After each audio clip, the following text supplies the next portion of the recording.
ladies, this is a professional environment. Hey! Stop it! Another day about the Waffle House shit got hella poppin'. One lady started talking that shit like she really wanted problems. She said that the workers were working too slow. She needed the food cause she had to go. She got super angry and started to shout. So Wendy gave her a 3-piece on the house. Yeah.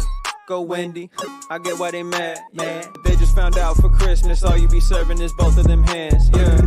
Wendy, she ain't gonna back down. Her homie just pulled a pan out. So your little plans ain't gon' pan out. John Cena with the smackdown. Why you think they got this type of application? And the store should get launched like an application. If you're not with the shits like your name is Wendy, shit, you're not really a fit, go apply it Wendy. Run up on Wendy, boy, you better just surrender. Featherweight contender, whipping up the chicken tenders. Mama lit the way she kept it cool with the aggressors. Even Iron Man is trying to bring her onto the event. I'll admit it. I'm not letting my kids die.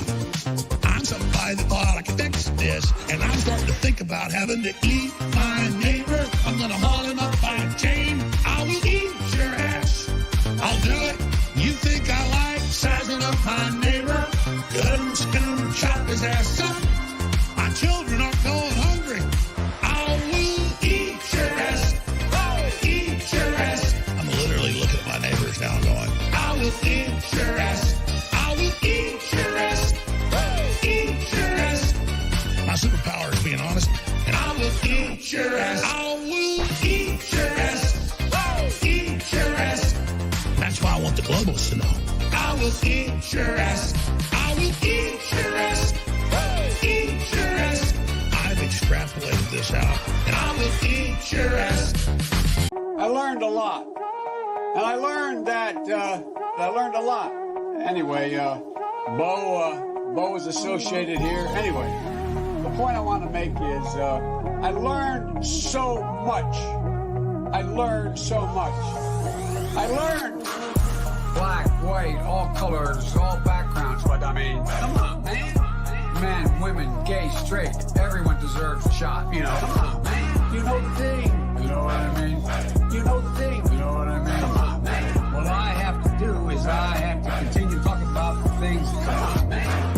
I came down here because I remember the first bumper sticker I saw. I learned that I got hairy legs that turned blonde in the sun. And the kids used to come up and reach in the pool and rub my leg down so it was straight and then watch the hair come back up again. So I learned about kids jumping on my lap. I love kids jumping on my lap. Oh, I'm in trouble. What are we nuts? Dead. You know, come on, man. Give me a little break here. Get a life. Taking cocaine or not? What do you think? Huh? Come on, man. Black, white, all colors, all backgrounds. But I mean, come on, man. Men, women, gay, straight, everyone deserves a shot. You know, come on, man. You know the thing. You know what I mean? You know the thing. You know what I mean? Come on, man. You have a problem figuring out whether you're for me or Trump, and you ain't black. Come on, man. Well, Corn Pop was a bad dude, and he ran a bunch of bad boys. I can hardly wait to meet with that guy who is the stable genius. Come on, man. I am very willing to let the public judge my physical and mental my physical as well as my mental fitness. Come on, man. Poor kids are just as bright and just as talented as white kids. Wealthy kids. Come on, man. I mean, come on. Take a look at the record. I know a lot of weed smokers. Come on, man. Black, white, all colors, all backgrounds. But I mean, come on, man. Men, women, gay, straight, everyone deserves a shot. You know, come on, man. You know the thing. You know what I mean? You know the thing. You know what I mean? Come on, man. Why the hell would I take a test? I am, And strike and strike and strike until you have victory. For every enemy that is aligned against you, let there be that we would strike the ground, for you will give us victory. I hear a sound of abundance of rain. I hear a sound of victory. The Lord says it is done. The Lord says it is done. I hear a sound of abundance of rain. I hear a sound of victory. Angels are being released right now. Angels are being dispatched right now.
about a motherfucking mukbang. We got a beef taco. Santa Fe, right? Wake up. Wake up. It's propaganda. It's propaganda. It's an e-girl in military uniform. It's propaganda. Wake up. Wake up. Wake up. Because it's a rule. You know, the rules of perception. If they're black, then it's a gang. If they're Italian, it's a mob. But if they're Jewish, it's a coincidence, and you should never speak about it. Are we good now? Is there anything else that you want? I want a gun. What? You heard me. I want a gun. Robin, you're not getting a gun, all right? That goes against everything I stand Evan, for. you have an entire utility belt of tools, of batarangs, of smoke bombs. What do I have? I have a fucking grappling hook on a rope. Robin, the gun is the weapon of the enemy. Yeah, because they fucking kick ass. I mean, just think about it. The next time we fight some goons, they're gonna look at me and not think, wow, that guy's wearing a really tight Speedo. They're gonna think, wow, don't fuck with Robin. That guy's got a gun. Oh, you know it, lad. You know that, Hassan Piker. I'm coming to kill you in Los Angeles at your house. Or in the ring. No, in real life. Brit, just do women's comedy stuff, you know, talk about how fat you are and how you want to have sex with guys and then say, my vagina a lot. The impact, what happened on July the 6th had international repercussions beyond what I think any of you can fully understand. 99999. Oh shit, so now he's fucking famous somehow and I'm famous. Yo, you're in trouble. Why? Oh shit. That crypto shit.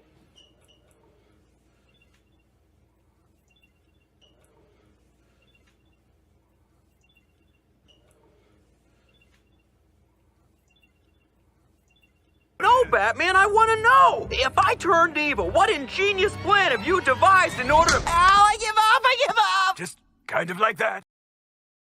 All right, welcome back, everybody. How you doing? I hope your evening's going well. I have some things I want to talk about, but before we begin, a little bit of a serious note. I just want to say rest in peace to Ari. Found out about it on the last stream. It is terrible news.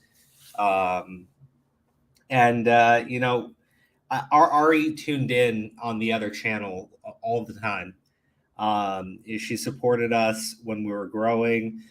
She supported us with the new channel. Just in every way, it's very sad news to hear. But Ari watched us because we had a lot of fun on stream. We said some kind of outrageous shit. And I'm going to dedicate this stream to Ari. We're going to have fun because I think that's what Ari enjoyed. And I apologize for bringing down the house last time.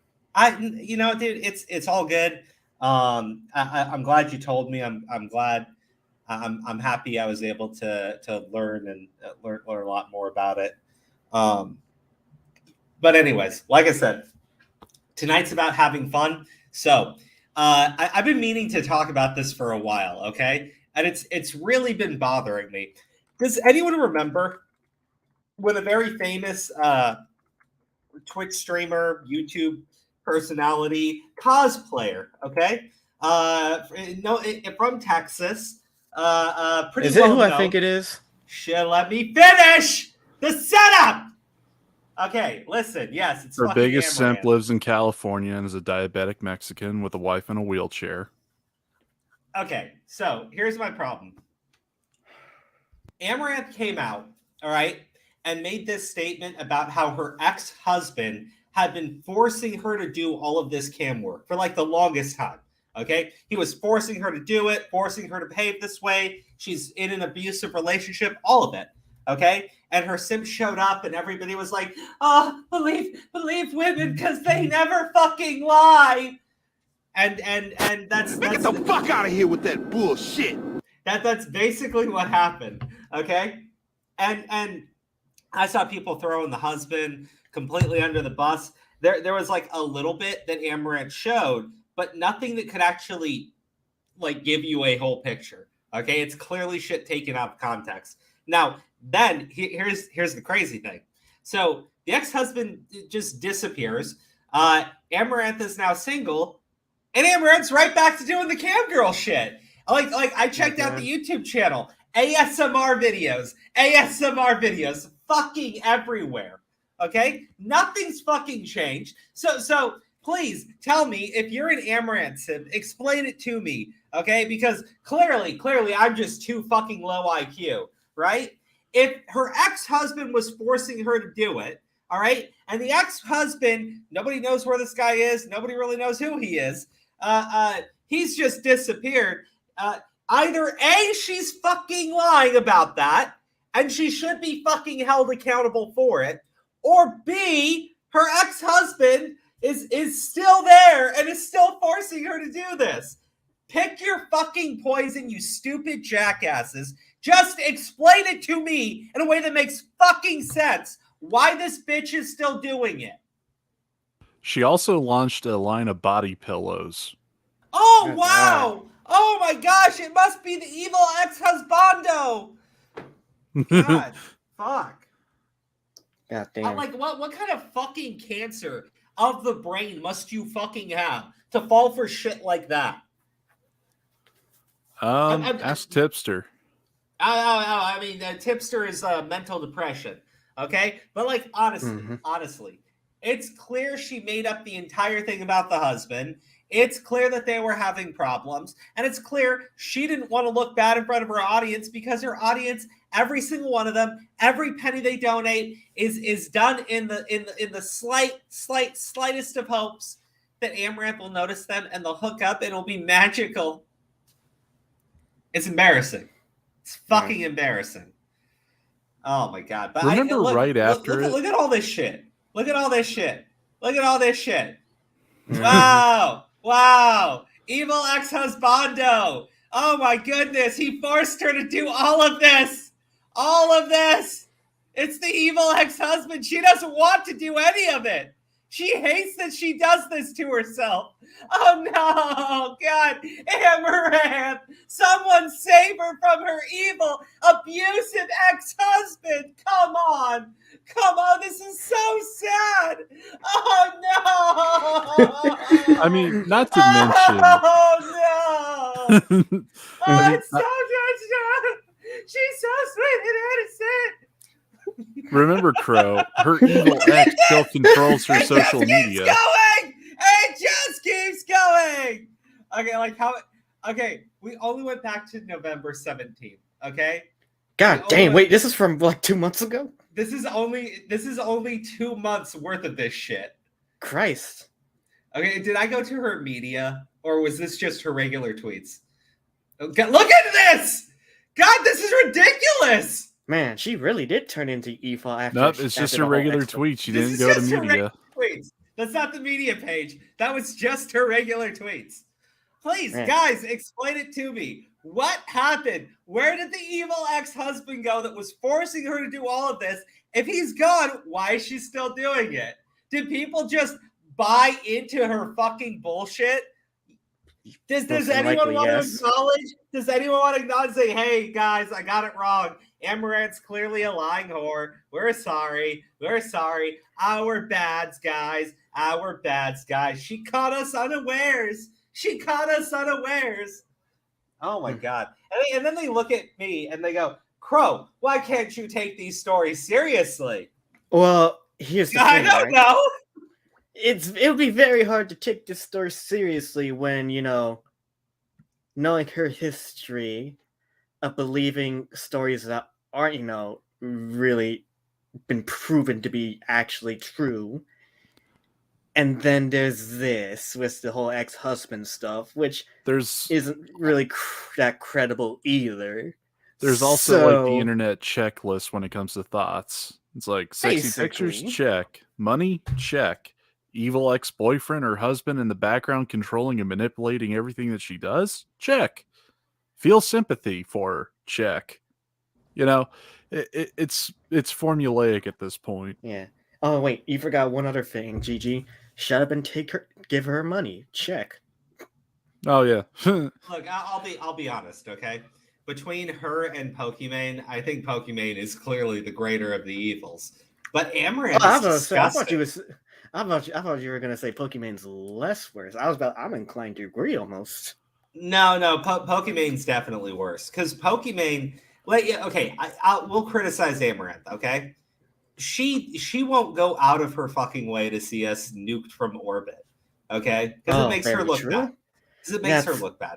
Yeah, I'll give her Pokimane that. though, fucking Pokimane.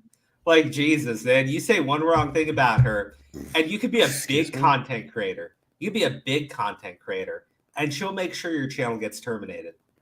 Well, yeah, no one's ever going to forget It's a Gundam. Yeah, It's a Gundam. She did it to another guy, too, who, like, made fun of her. Like, he did a raid. Okay? He did a raid on her channel from his YouTube channel. And she got upset. She started crying, and they banned his channel. What? The girl is nuts. I mean, like, most of these e-whores are, but, like, yeah, I would say that those two are, like, top evil. But then if I had to guess, I would say Pokimane is worse. I was gonna say that girl's really insecure about any type of criticism she gets, isn't she? Oh, big. Well, I mean, just look at her. I mean, she's got nothing going for her at this point. Who, Pokimane? Yeah. No, she does. I mean, she was involved in that, what was it, a sexual assault scandal or rape scandal where she kept quiet and whatnot? Wait, yeah, there was that, but there was Oh, something I didn't know else. about that. Yeah, it involved, like, train wrecks and some other, like, popular Twitch streamers at a party or something. Oh, wow. No, like, I would have to look into it, because, like, maybe we talked about it, I just can't remember the story. It actually came out, like, a month before the Amaranth shit, and it was, like, all over the place. I'm telling you right now, I do not remember the story. You either had to give me details or not. Okay, all right. No, not too late. Okay, so like, look again. If I'd say which one's more evil, definitely Pokimane. And that's also because she started going on about how she wants to help Congress legislate what people can say online. Oh yeah, I was like, this is so stupid. I'm like, this is from a woman. Yeah, no, she can't handle the slightest bit of criticism. She really can't. She'll start crying. And she's the ultimate crybaby. Yeah, basically, even if you just say, yeah, you just can't take criticism, she'll cry about it and make a scene. It's that fucking bad. Oh, sorry. Give me a second, guys. Okay.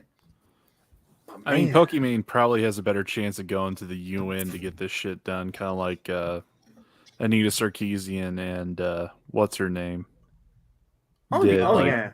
The reason being because here's the thing: she's actually has more of a iconic content creator, an online personality compared to her, Anita, of course, because let's be honest, she's more of a bitch than any of them, and whoever else you were going to mention, but also because she's got a bit of the clout too at that, unfortunately. So, hey, but the name eludes me at this point, but it's one that'll get Crow to rant. You know who? The one that caused her boyfriend to off himself. Oh, during Gamergate. Zoe Quinn. Yep. Yeah. Murder. See, this is why I always say at this point still the only likable female streamer right now. And I would say this is Valkyrie because she doesn't do anything stupid or crazy like the other ones we keep talking about. Well, okay, so like again, the Amaranth thing I think is just ridiculous. Yeah. It's clear nothing has changed in her behavior since she made that accusation against her ex-husband. Her audience doesn't give a shit. You had that one guy who bought her, what was it, like an entire security detail for a year? Plus a special fucking phone and like 60 grand in cash. 80 grand. 80 grand. Fuck.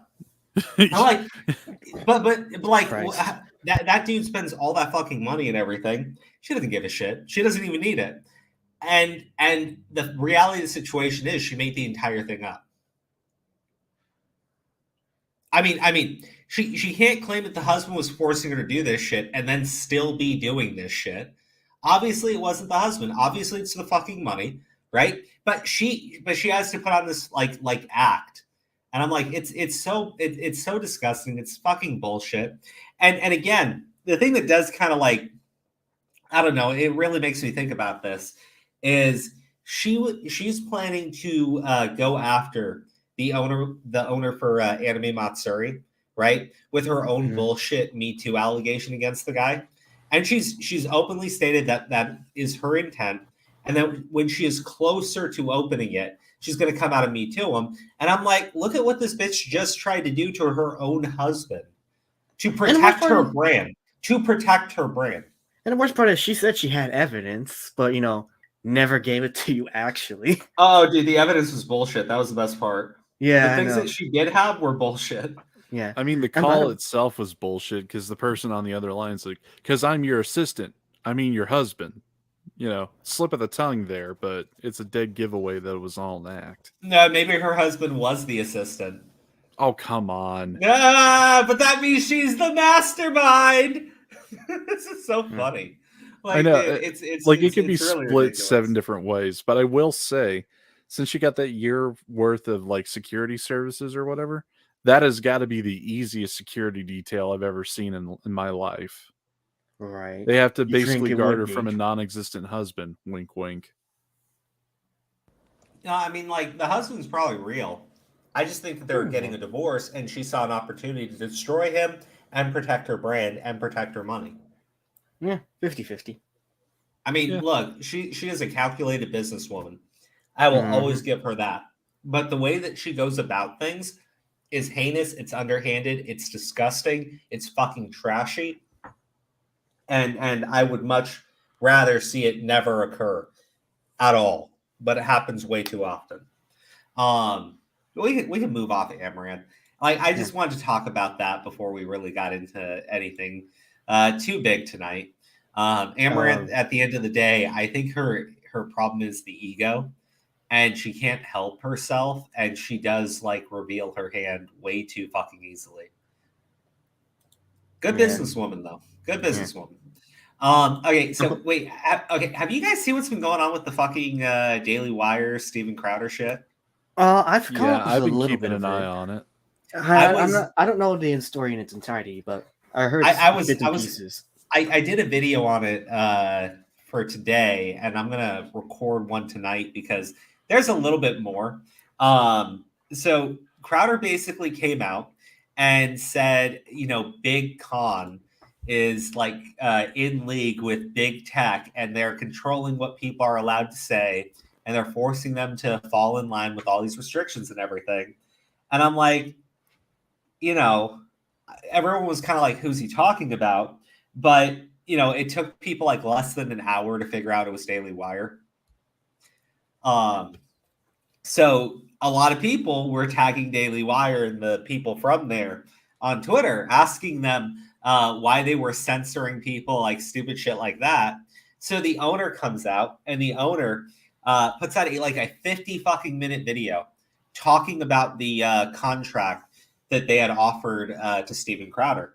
And in the contract, it offers him $50 million over the course of 4 years. Now, there are terms in that contract. Some of it I actually do understand, right? Because it's like if you get a strike on YouTube and you can't do your content, it's gonna they're gonna withhold the money that they're paying you.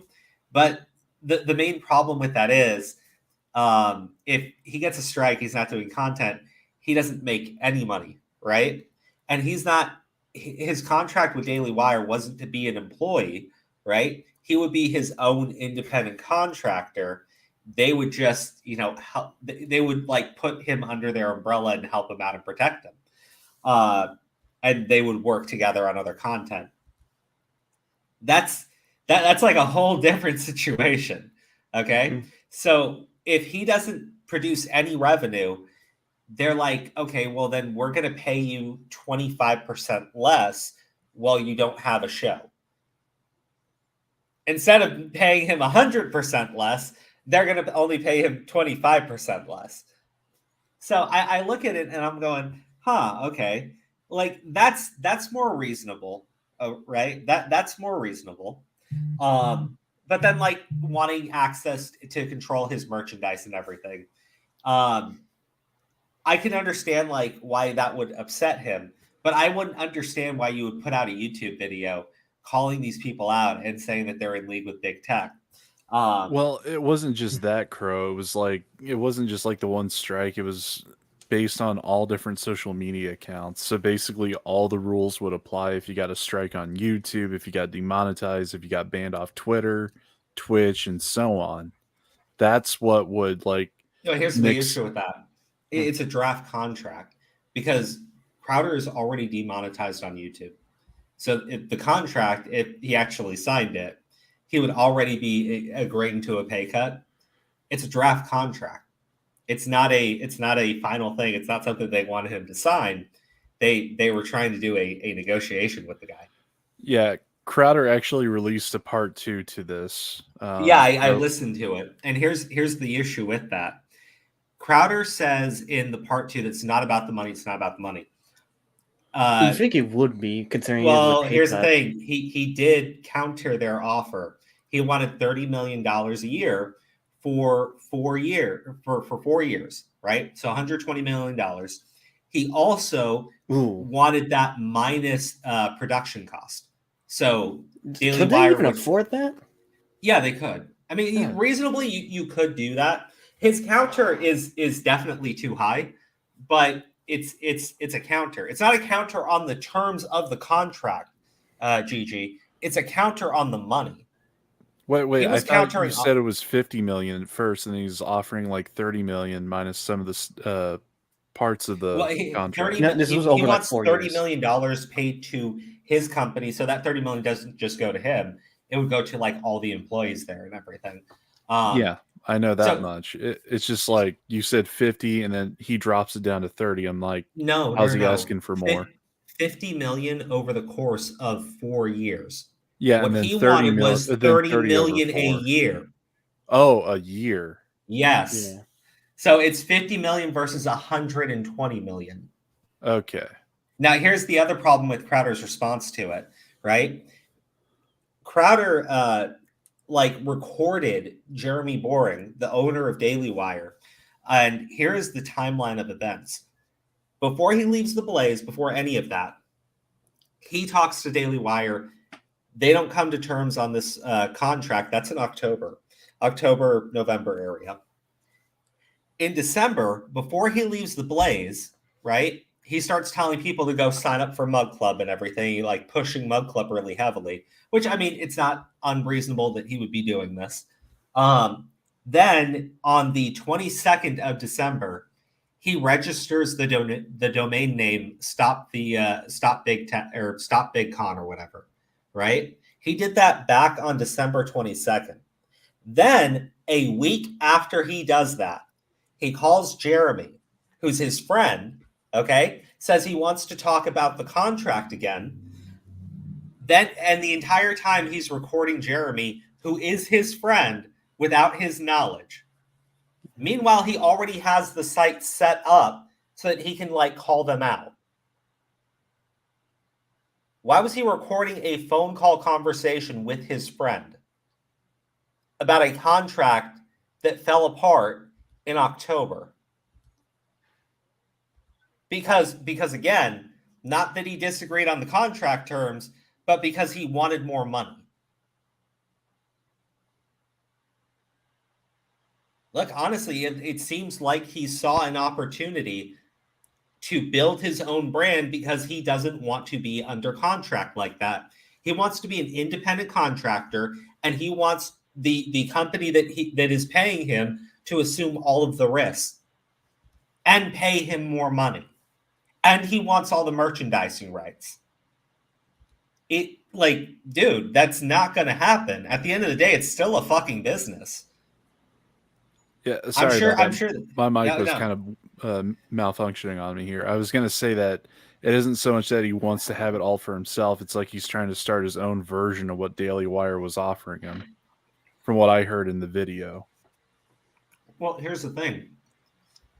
Why would Daily Wire assume all that risk, pay you all that money, when your goal is to do your own thing? Now, he's not doing that at that point when he's talking with Jeremy.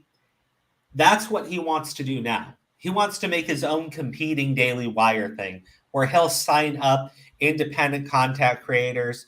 And I'm like, dude, it just seems like it's like the shit Amaranth is doing. right? Amaranth is going to Me Too the owner of Anime Matsuri, accuse him of all these evil, heinous things, and at the exact same time is trying to put her own convention up in the exact same city. Then you look at this shit with Crowder. He's trying to create his own competing business. He wants to be the big conservative, independent content creating outlet. He wants to upstage Daily Wire. So what does he do? Do the same thing? He tells everybody, "Hey, look at this evil Daily Wire, and they're in league with big tech. You shouldn't be with them. You should come support me instead."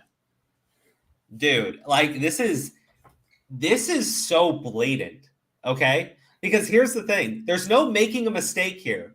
When he recorded his fucking friend on the phone, okay?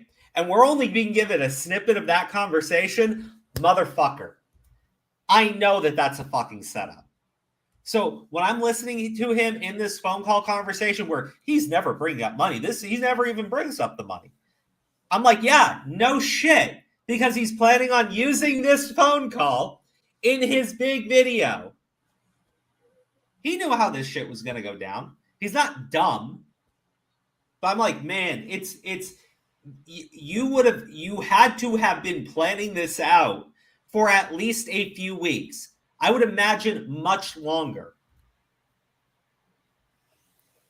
Mm-hmm. Yeah, I do. I like Crowder's content much more than I like the Daily Wire guys shit. But see, my problem with him saying like they're censoring for big tech and everything. That doesn't seem right. Well, no, maybe, right? Well, maybe. I mean, if it's in the initial draft of the first offer, I'd say, yeah, he does have a point. But then they try to make the argument that it could also be removed later on in other drafts when they have, what is it? His lawyer negotiations. You have your lawyer go through it. And the lawyer says, take this out, take this out, take this out. This is how we want this phrase. This is how we want this worded. That's typically how that would go in that high-end negotiation. Even on not that high-end of a negotiation, where you're not even talking about multiple millions of dollars, but hundreds of thousands of dollars. That's not what was going on here. I understood the point he was making, but he has so much dishonesty in how he is releasing information and how he set this up from the get-go. The other problem is, because like I was watching Timcast because Candace Owens was on and they were talking about this specifically, right? She said that she got a copy of a contract that looked just like that with a big fat number at the top.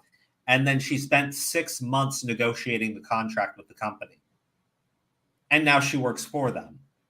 And there was plenty of stuff like that in the initial draft of the contract she received. Crowder didn't want to do any of that. Crowder's basically using this as a way of launching his own competing service. Dude, that's trash. That's 100% trash. It's like on some level you can kind of respect it as like cold, hard fucking capitalists. But to top everything off, these people didn't hate each other, right? These people have been like very close for multiple years. Also, like the idea that they're censoring content, to me that seems weird because that Matt Walsh fucking documentary, right? The What Is a Woman? Bro, that pissed off so many people. They put that shit out there on their fucking website for everyone to see. You know, I don't like Candace Owens either. That's my thing. Mm-hmm. I don't like the people at Daily Wire more than I like Crowder. I like Crowder's content. I think Crowder's funny. Yeah. I think Crowder does some really stupid shit that I find fucking hilarious. Like when he put himself into the prison cell and tried to like commit suicide on camera. So that's really fucked. So you see Jeffrey Epstein actually did it. Like, dude. I mean, I gotta ask, do you think he's actually being genuine about the part of lower end creators who are being offered this stuff and don't have a lawyer? Not at all. Not at all. Because I can tell you right now, Quarter Black Garrett is not allowed to say anything about his time there at working for Steven Crowder. Oh, really? He's under an NDA. He's under an NDA. He's not the only one, by the way. There's plenty of former employees for Steven Crowder that are under NDAs and cannot discuss anything that happened Black Garrett is former now? Huh? He's former now? Yeah, Quarter Black Garrett's not there anymore. Yeah, I didn't even know hear about that. Well, yeah, I didn't even know he worked for Steven Crowder. See, this is what I mean, okay? Steven Crowder goes around and pretends to be like the nicest guy in the world to his audience.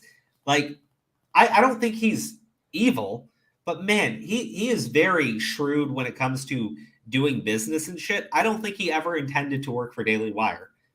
Okay? Or maybe he did. Maybe he really did. Maybe he was like, I think I can get them to pay me this much money. It didn't happen. Okay? And then when he decided to leave the Blaze, he had hatched a new scheme because he doesn't want to be under contract. Not unless it's all the ways he wants it with all the monies he wants it. Like, I agree. I think Crowder's completely in the wrong on this one. You do not record phone calls with your friends. You know, I'll put it like this, right? Let's say you and Sen are discussing like a business thing, right? Like you're gonna talk about like doing your own version of fucking Fireball or whatever. I don't know, something like that. Okay. I already have an NDA signed, Crow, so I can't say anything. Hold on. And then Sen, okay, you and him, you can't make the agreement work. It doesn't work out. And then Sen calls you like a month later and is recording the Discord call. Do you not understand what's fucked up about that? This is your friend who's recording you without your fucking knowledge. Yeah, I understand. Why was he doing that? Why was he doing that? Honestly, basically to get sound bites or at least to argue a point and then watching it get stonewalled, I think is what he was hoping for. And it did sound from like the snippets that we did hear, it was like that.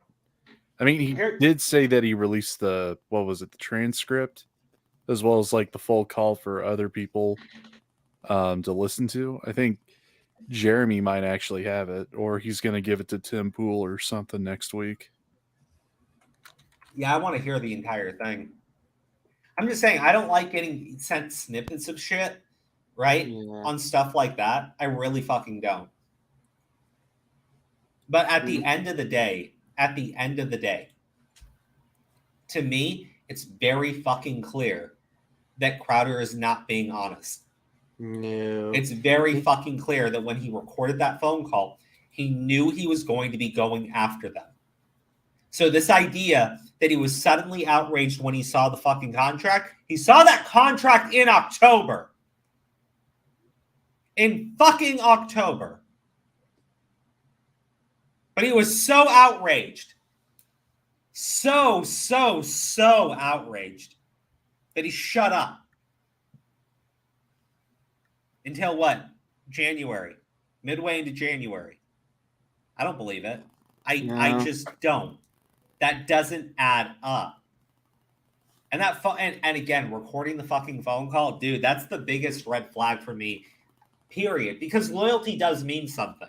There are certain things you don't do to your friends, like unless you think they're being criminal. Unless you think, is that what was going on? Well, I guess that's what he's accusing them, right? Oh, they're working for big tech. They're betraying their conservative values.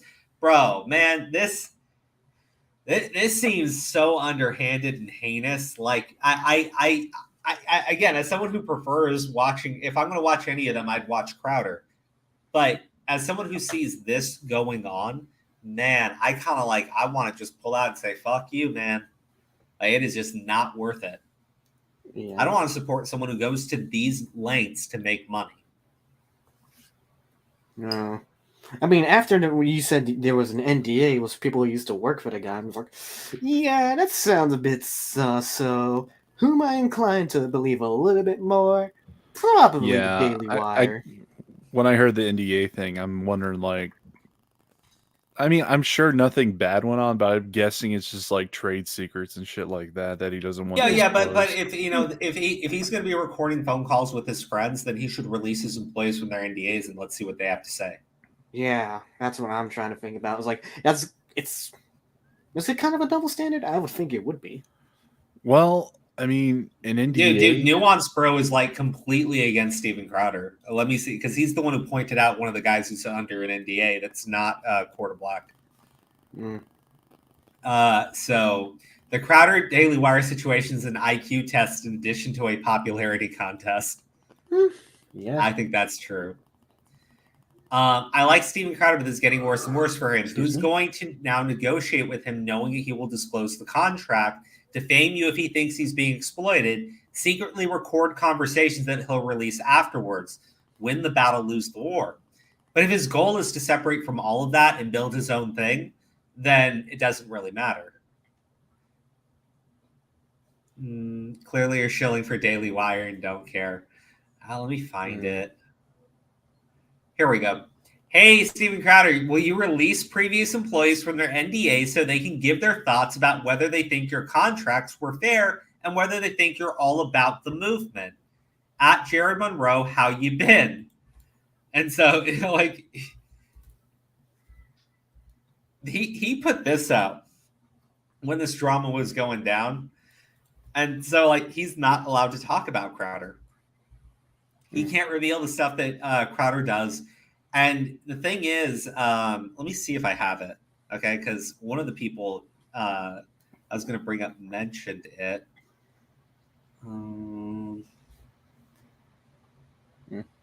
Here, hold on. So I have a few different tweets. Yeah. Jared's been released too? What? Jared's been put under NDA after he left? Garrett? Yeah, not Garrett? No, just Jared. Yeah, Jared's under NDA. Not gay too. Jared, Ghost Fox. He's like, would love to see what not gay Jared has to say. They cannot talk about their time on the show. I always called him NDAs. Wine Mom Jared. No, okay. This one's kind of funny. So when he was talking about like being under a slave contract, like I get that I get he wasn't mentioning money, but I just gotta say it is funny. It is funny because he's like telling everybody that this is a slave contract that he was given. And he goes like, delusional. Colin Kaepernick compares slavery to $1 million contracts. Bro, like, come on. Okay, now I can see it. Yeah, that's. I saw like one of his fans jumped in. Okay, like one of the fans jumped in, and they're like, I think he was saying the slavery thing as a joke. From when he used it against Kaepernick, and they're like, "No, you fucking idiot! No. I don't even think Kaepernick actually did that. That's a cope. Yeah, I don't think Kaepernick actually did that though either. Yeah, he actually did. Seriously, he said working for the NFL was like being a slave on a plantation. Yeah, Kaepernick, go ahead and ruin your career for saying that.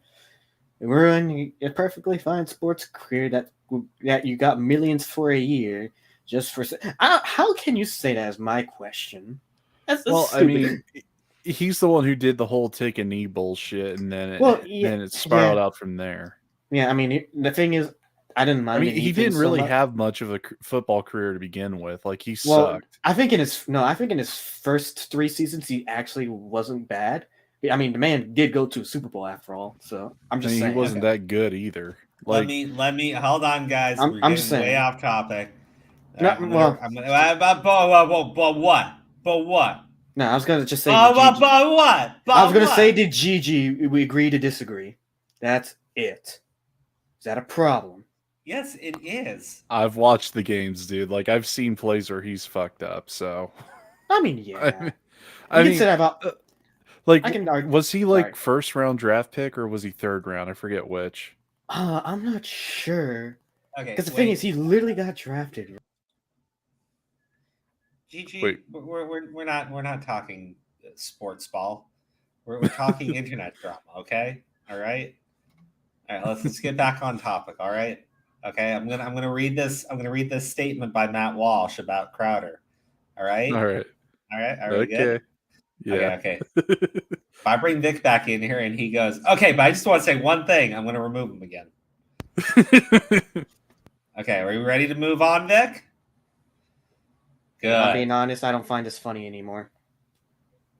Vic, like, honestly, I was trying to move on from the sports ball. I have no clue what you guys are talking about. I'm, like, really high right now. Sorry, I watch a lot of football. Same. So that's what happens when you end up having two guys who, watch sports grow. I'm sorry, okay? That's what happens when you just end up having two sports guys on stream who can relate to the same subject. Okay. All right. That's true. That's true. I will try to do everything in my power never to bring up sports again in any way, shape, or form. I'm sure that this was my fault. I apologize to everybody. Everybody in the audience, I want to apologize as well. But Ghostbox says Jared Monroe is not gay Jared. Okay, I didn't know that. So not gay Jared isn't allowed to talk about his time on Crowder's show, and neither is Quarter Black. Anyways, this is the statement by Matt Walsh, right? Negotiations ended amicably. Then he called weeks after the fact and secretly recorded the conversation so that he could pull this stunt. It's one of the lowest things I've ever seen in the business, a total betrayal of his friends and people who supported and helped him. No sane person will ever do business with a man who treats his friends like this and secretly records phone calls with a person he's known for years. He'll get his YouTube views out of this, though. I hope it was worth it for him. And if you're dumb enough to buy the I'm just looking out for young creators stick that in that call, I don't know what to tell you. He knew it was being recorded and that he'd release it. He was performing in the call for an audience. You need to be smart enough to see that.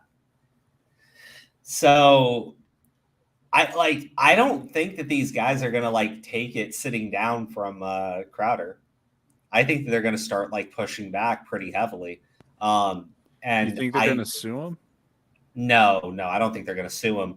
But honestly, what would you do if one of your friends stabbed you in the back? Oh, I'd be hella pissed. Right? Not just stabbed you in the back, okay? Not just stabbed you in the back. Told everybody that you're dishonest, that you're working in the hands of the evil big tech that's against them, that you're betraying your values, and then opens up a competing business to you. At that point, I'd say you're slandering me. Well, I can meet 3 of the 4 criteria when it comes to IBB, so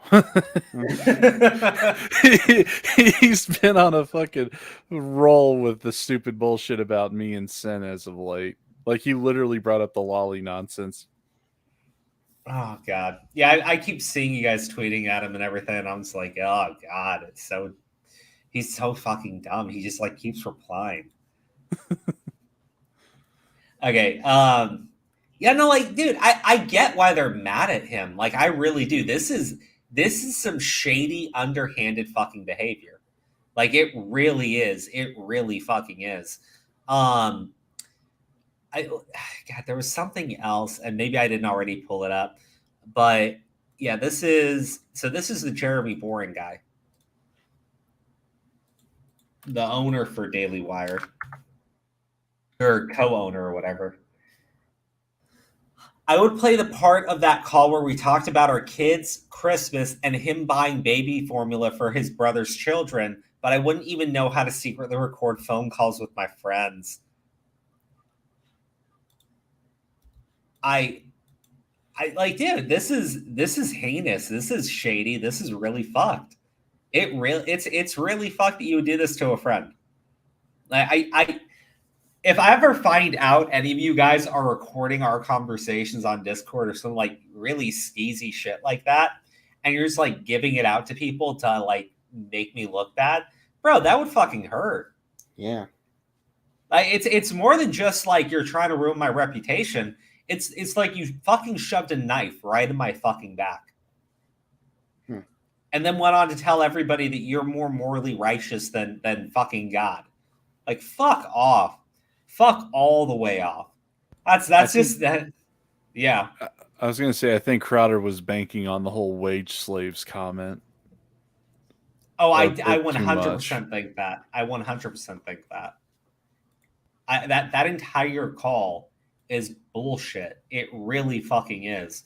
If he says he's going to release the whole thing, I want to hear it. And again, if they're having a fucking casual conversation about their fucking kids and everything in Christmas, bro, that just makes Crowder look even fucking slimier, right? It really does. Yeah. It's not like this guy wanted to talk to him about a fucking contract. It's pretty clear they are fucking friends. Crowder could have just talked to the guy. He could have. He could have. He could have honestly had a fucking conversation with them. That's not what he wanted to do. It's fucked, man. It's fucked.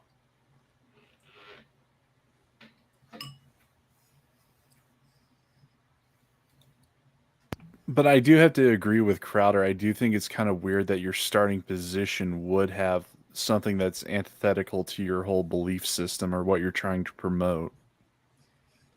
I don't think so. Well, and let me explain why. If you get banned for making content on YouTube and you're a YouTuber, right? If they do that to you, and the response is, hey, I'm still going to pay you, it's just going to be a 25% reduction. Like, no, like, because they're still paying you. Yes, they're not paying you as much, but also they're not making anything either. They're making a total of $0 and are still going to pay you money. It was the same thing with like the advertisers and everything too. It was like, yeah, if they get advertisers pulled, it's fucking 90 days, we'll still pay. And try to get more advertisers in that 90 days. And I don't think that that's that bad, given that most of this shit like blows over the course of like 2 to 4 weeks. Most of the time when they target advertisers, like someone's advertisers, and they pull out, you wait a couple months and they're either back or you've replaced them, because controversies just blow over on the internet. I don't think it was antithetical. I think it makes sense because they're still a business. It's not a fucking nonprofit.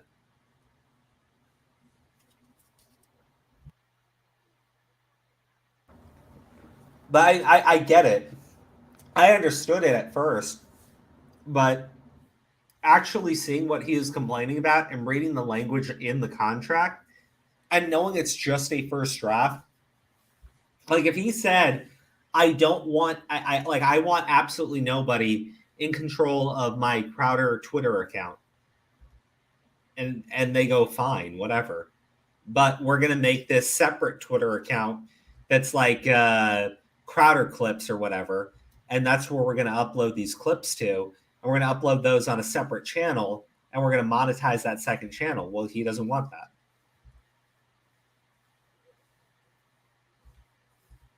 He wants a cut of that money or something.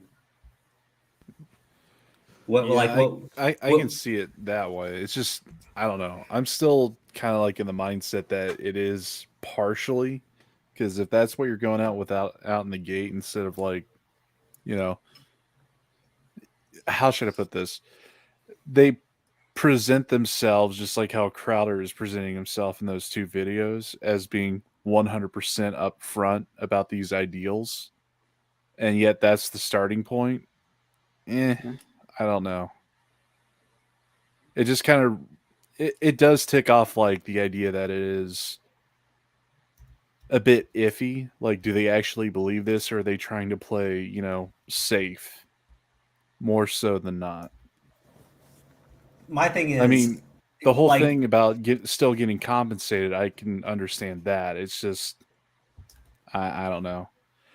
Given with how things are right now, there could be like targeted harassment campaigns or whatever, and you could get shut down and everything, which would like drastically lower everything. If Crowder would have had absolutely everything shut down on him, and meaning he's not generating a dime of revenue, he still gets paid $5 million a year. Not even uploading content. Yeah, and that would just go to his staff, right? Not just him. How would it go to his staff? They're not doing anything either. He's not making content. No, he got banned on everything. Yeah, I know, but like you said, there was like the leftover fee if all the penalties apply. Like, as I understood it, that money was going to Crowder's business that they which would pay out the salary to everybody. But got it. Crowder wouldn't be paying his own staff the exact same amount of money when they're not working. Everybody's taking a pay cut, including Crowder. Okay. I thought like that would cover like the baseline funds for everyone, where they wouldn't suffer like a massive pay cut or something. No, that's what I was under the impression of. I based on because I watched Jeremy Boring's video on it, and that doesn't sound like at all what was actually written into that contract.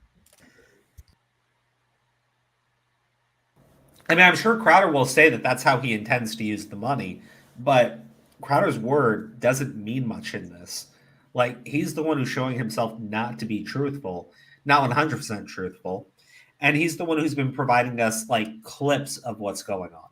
Again, you register a domain name prior to any of this happening, and then you call the guy and you're recording the phone call, that means that you were planning on doing the big stop the con or stop big con or whatever. Like, that was his big thing. He was going to do it 100%. He knew he was going to do it when he called Jeremy and he was recording the phone call. That's it. Like that's it. It's very obvious to me that at least from the time he registered the domain, everything after the fact was him putting on an act. Him getting on that phone call, that was an act. That was a show. It's a show for our benefit. So we see Crowder as the morally righteous, superior one. I hate that type of shit. Yeah, I mean, I could see it like that too. It's just, I'm kind of wondering, like, I know Crowder wouldn't do something this stupid unless if he had, like, other shoes to drop. Well, I think his thing was, I like, honestly, because he's been going to other places to try to negotiate a deal. It's just, I don't think anybody has terms that are going to be as good as what he can get from Daily Wire. Like, I'm sure that he knows, because his lawyer is not a fucking imbecile, that they can negotiate, they can take these things out of the contract, because like fucking Candace Owens did that. And I think Crowder is smarter than Candace Owens, and I think Crowder has access to better attorneys than Candace Owens did when she signed up. So, like, obviously, to me, there's an issue here, and I want to see what Crowder's response to it is on Monday, because he's supposed to go on Timcast. But I don't trust what I'm seeing here from him. Like, to me, that's everything that I'm seeing from him is like red flag, red flag, red flag. This does not add up. All right, Yeah. but I'm kind of trying to reserve judgment at this point, because I've seen this happen before, and it seems like he's got more up his sleeve than just that, like, soundbite. Like, it isn't just Jeremy. It's like he, like in the first video, he mentioned there were other people. So I'm guessing that there's other people involved, that he has something damning that he's holding back still. Ben Shapiro wrote his first contract. God damn. Look, I'm sure he does. Okay, but my issue is, if he was recording phone calls with his friends, casual conversations, and that's what he's leaking to us, bro, that is disgusting. That is, because I'm going to imagine that they probably said some shit that they don't want out there, because they think it's a personal phone call with a fucking friend. Like, that's unforgivable to me. That is so fucking underhanded. 100%. I would never fucking trust this man at all. That is not something you do. Yeah, that I can agree with. It's just that the whole thing is like. Well, hold on. No. Hold on. Because I'm sorry, Gigi. Oh, he's doing an ohm. I get it. But it is. That's what Ohmwrecker would do. We ripped the fuck on Ohmwrecker for pulling this type of bullshit. And here's fucking Crowder doing it on a much bigger scale with much more money on the line. Bro, like, come on. Like, I look at that and just go, this is bullshit. It's fucking bullshit. He knows what he's fucking doing.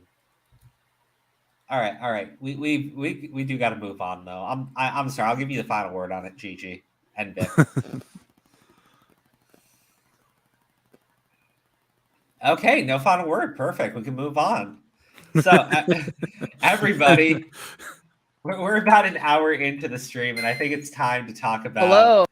Oh, God. Keffals and Keemstar. Look, wait, hold on. I was so disappointed when Keffstar broke up.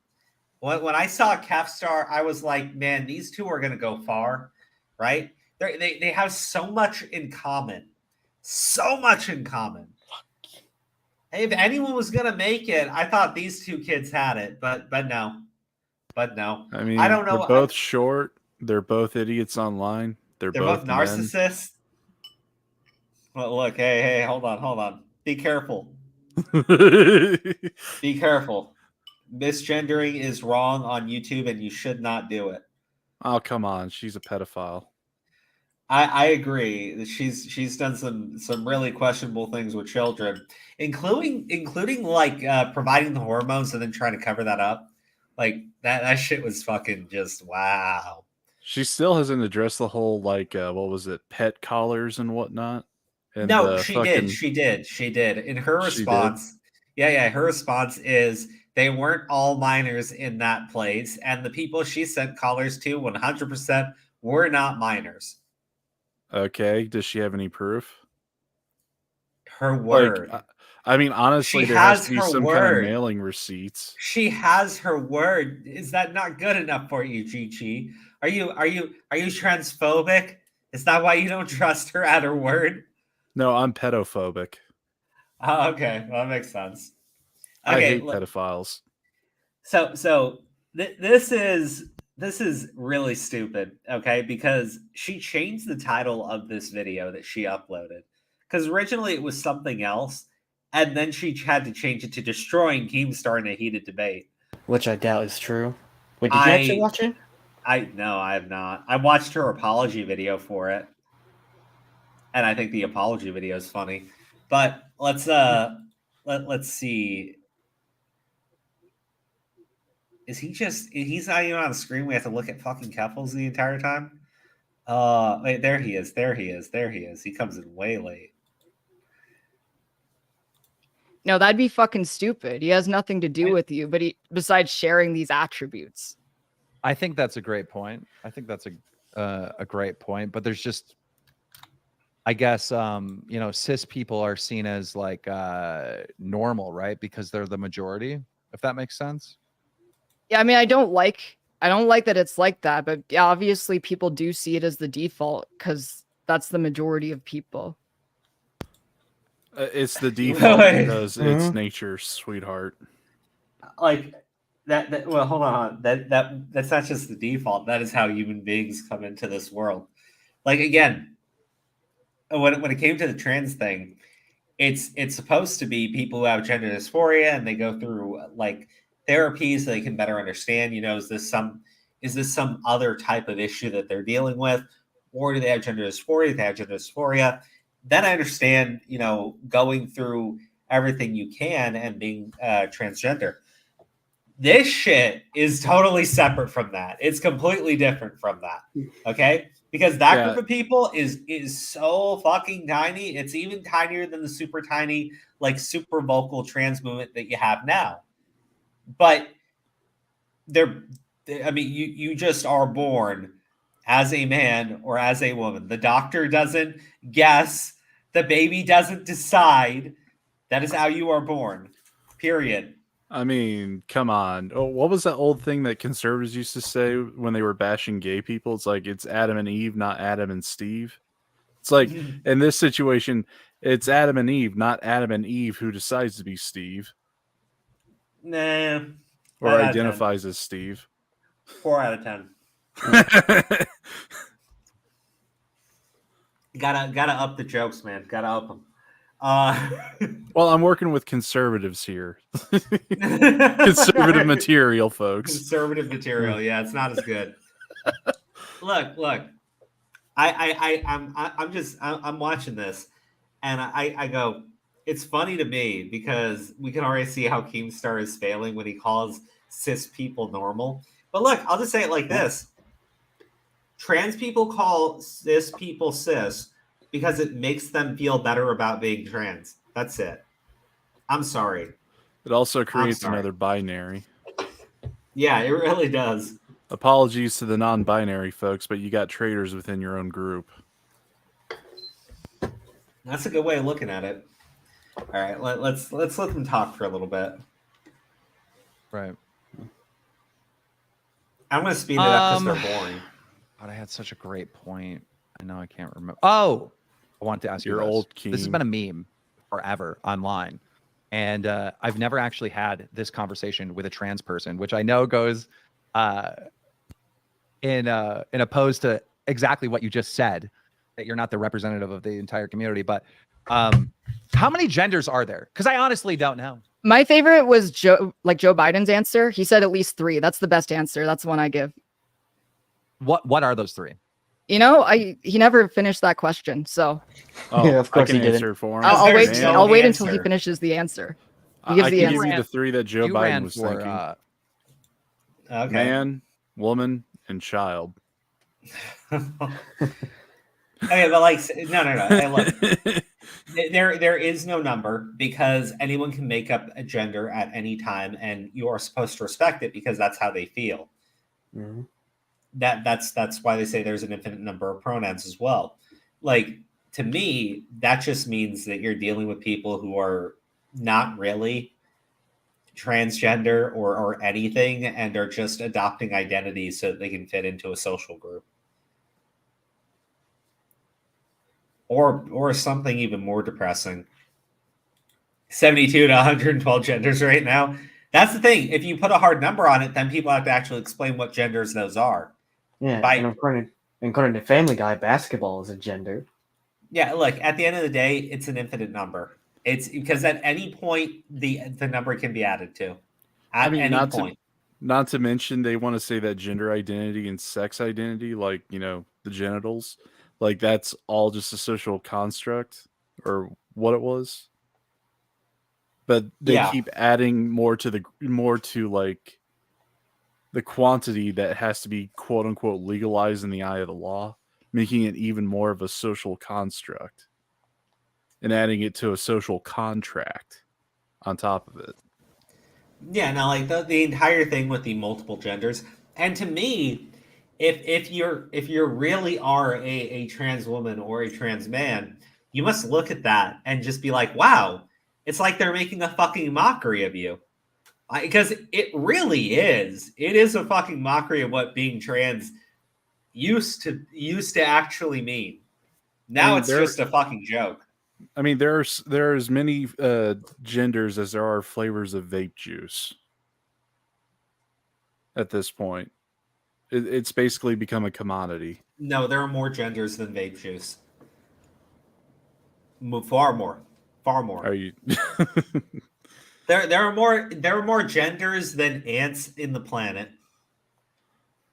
Yeah.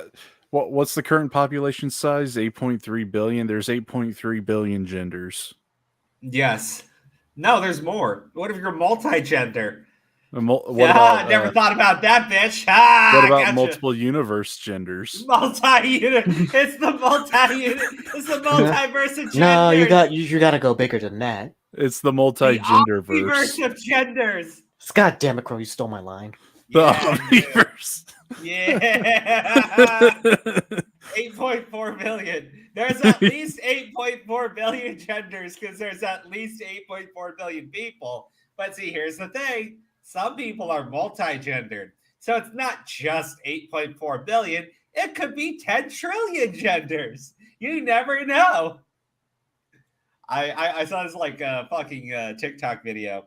I think it was Ellipsa TikTok that reposted it.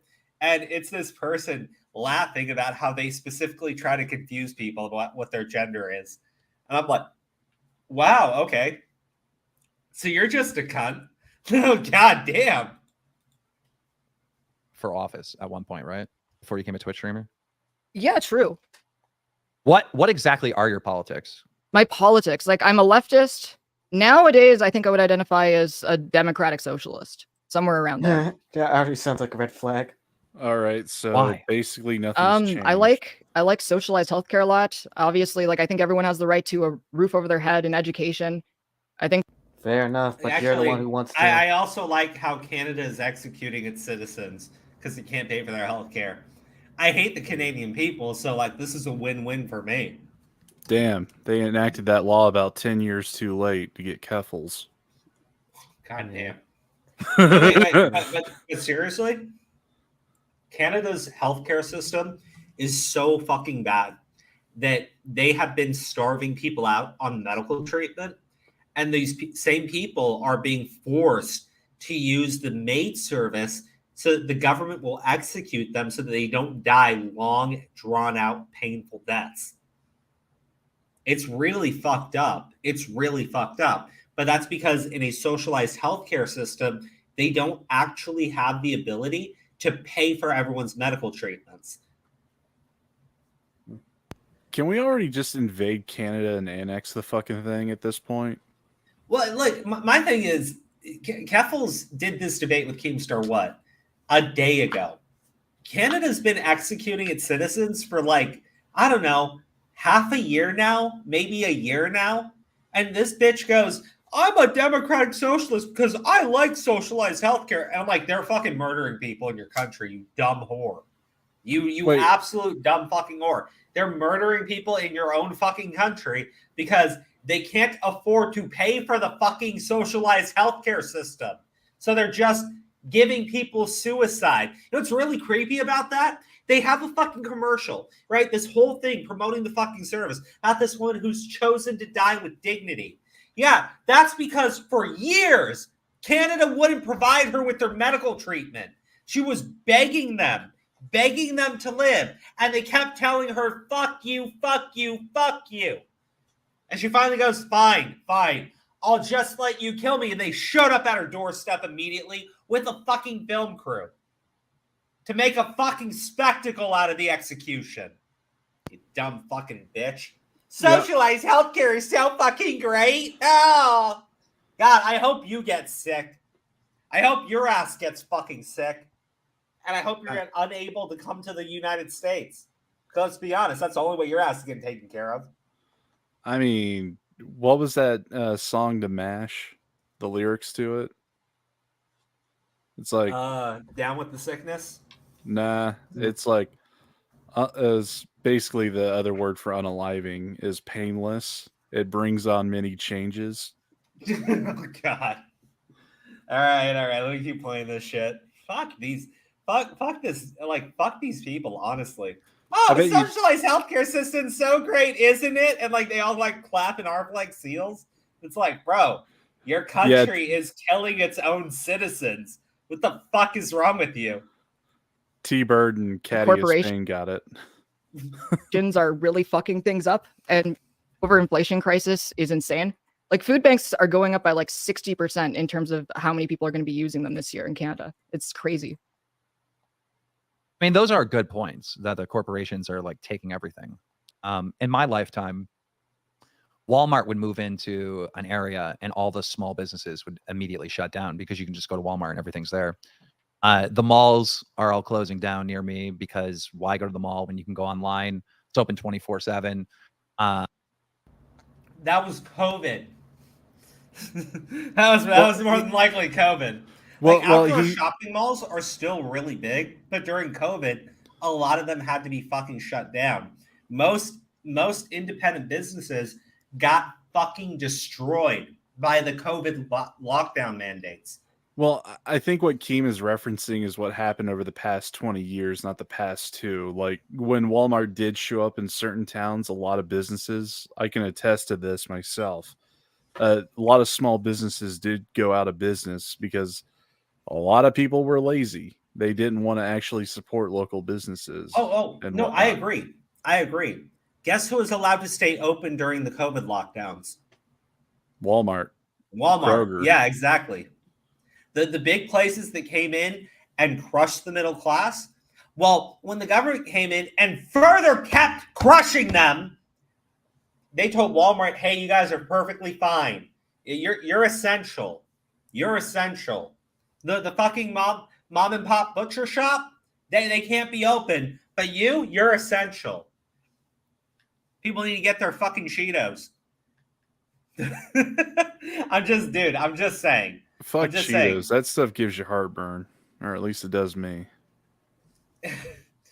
Like, dude, it pisses me off. Okay, it pisses me off because I get what, like, when we talk about like big corporations coming in and crippling things, but man, recently it hasn't been big corporations. It's literally been the fucking government doing it while the big corporations benefit. But these people can't criticize the overreach of fucking government in those aspects because what they want is control of said government so that they can use those exact same powers to push forward the policies that they think are best. And then blame the fucking corporations with no understanding of how this shit's been working. It's fuck. Big corporations are buying up all the property in America right now. There's a lot of issues with them gaining too much power. However, if you move completely socialist, then you lose the American dream in my country. Yeah, I think it really depends like how people are defining socialism, and it gets into this whole like back and forth. It seems like, at least like in politics in the United States, what has constituted socialism has become like way less radical in its implementation, but seen as way more radical than it is. And what I mean is just like there's a social democratic party in like almost every country in Europe that's advocating for the things I just said, but they're not considered socialist parties or even communist parties. But in the US, it's like if you advocate those same things, like you were fucking Joseph Stalin. It's crazy. I guess she hasn't been paying attention to the, what is it over there? Labor Party with, what's his name? The guy who's just like Justin Trey dipshit and praising Fidel. I know the guy you're talking about. Because that's the dude who keeps getting. Wait, is it Jeffrey Corbin or something? Yeah, Jeffrey Corbin. Yeah, He's the one who's like who tried to hide like the anti-Semitic scandal within the Labor Party, and was standing in front of a bunch of hammer and sickle flags for a speech and whatnot when he was going. What was it? When he was making a speech about Brexit and everything back when that was going on. Oh, dude, yeah. Look. She is right. In her country, what was radical was a bunch of people showing up with trucks and protesting. And what was not radical was the government using an emergency act to shut them down and freeze their bank accounts. I mean, workers of the world unite and they try to block traffic. Yeah, oh my workers God, of the they're world terrorists. unite. Workers of the world unite unless you're opposing our preferred government. Then you fucking shut them down. Right? That's like the whole... Right, Keffals? Like that's been the story of every socialist / communist fucking country out there. Whenever the workers actually rise up, they squash it. I mean, just look what happened on the eastern side of the Berlin Wall. If you need more examples, like within the communist controlled states, not Mother Russia itself. Well, I think it's funny is that wasn't even Trudeau's like first decision. The Biden White House called Canada and asked them to take care of the protesters because they didn't want it spreading over here. It was a threat to democracy. Oh yeah, sure. Big rig Joe Biden, who's honking the horn and everything, pretending to drive. It's like, I have a friend who was a trucker. Don't want him protesting. Sorry, I thought you were done. Both times. I was just going along with the joke, but I did think you were just going to hit pause. I don't even fucking... No one's asked me that question before. I don't even know what the fuck to make of Joe Biden. How do you... Yeah, he's a guy. I'm gonna skip ahead of that. He's definitely something more interesting. one of... Here's all you need to know. Jokes are actually hateful, like and by making these jokes, you're enabling them. Oh, there we go. They're talking about his transphobic jokes. Sounds familiar. I mean, woman. I forgot my joke. I mean, that's funny. Yeah, it's like, I think that it's like you shouldn't be comfortable with it because I would say I'm probably more edgy than most trans people that you'll come across on Twitter. But a lot of people will not be able to see that and think it's funny or even tolerate it in the slightest. Like it'll upset them a lot, especially if they're already dealing with a lot of shit in their interpersonal lives. I stand by that joke. I still think it's funny, and I don't think it. I don't think that represents hate towards any trans person. Okay, but what if the people who like those jokes are actually hateful, and by making these jokes, you're enabling them? Like the shit with Mr. Medicare, like you were like, I got in shit for this because I said him retiring from cancer was a skill issue, and people like got all upset at me, even though those are the kinds of jokes he himself would make about another person. I know the kind of person he is. Well, did Mr. Medicare get upset? I'm sorry, at the joke there, Keffals?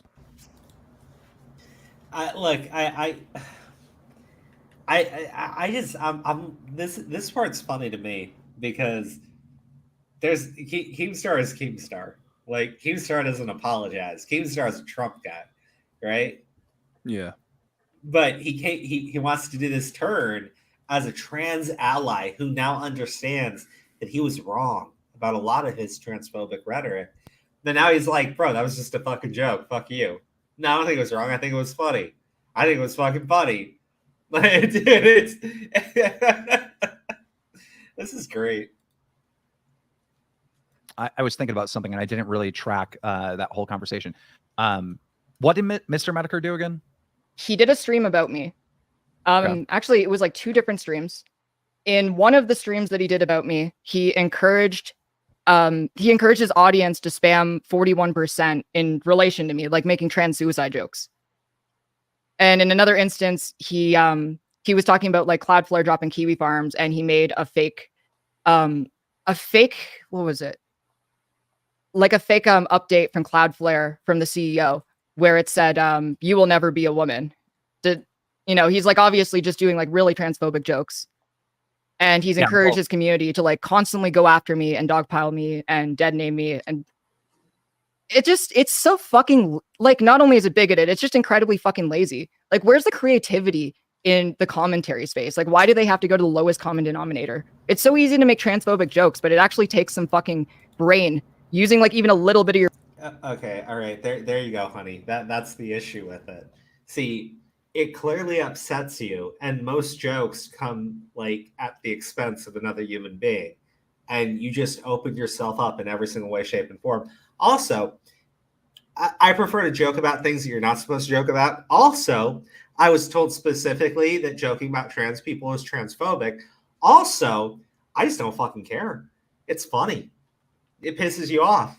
Makes it even more funny. It's like a little maraschino cherry right at the top of my asshole fucking Sunday. Troonshine. Like she was gonna say the R word. Yeah. Like, yeah, I don't care. I don't care. Like, dude, here's my thing.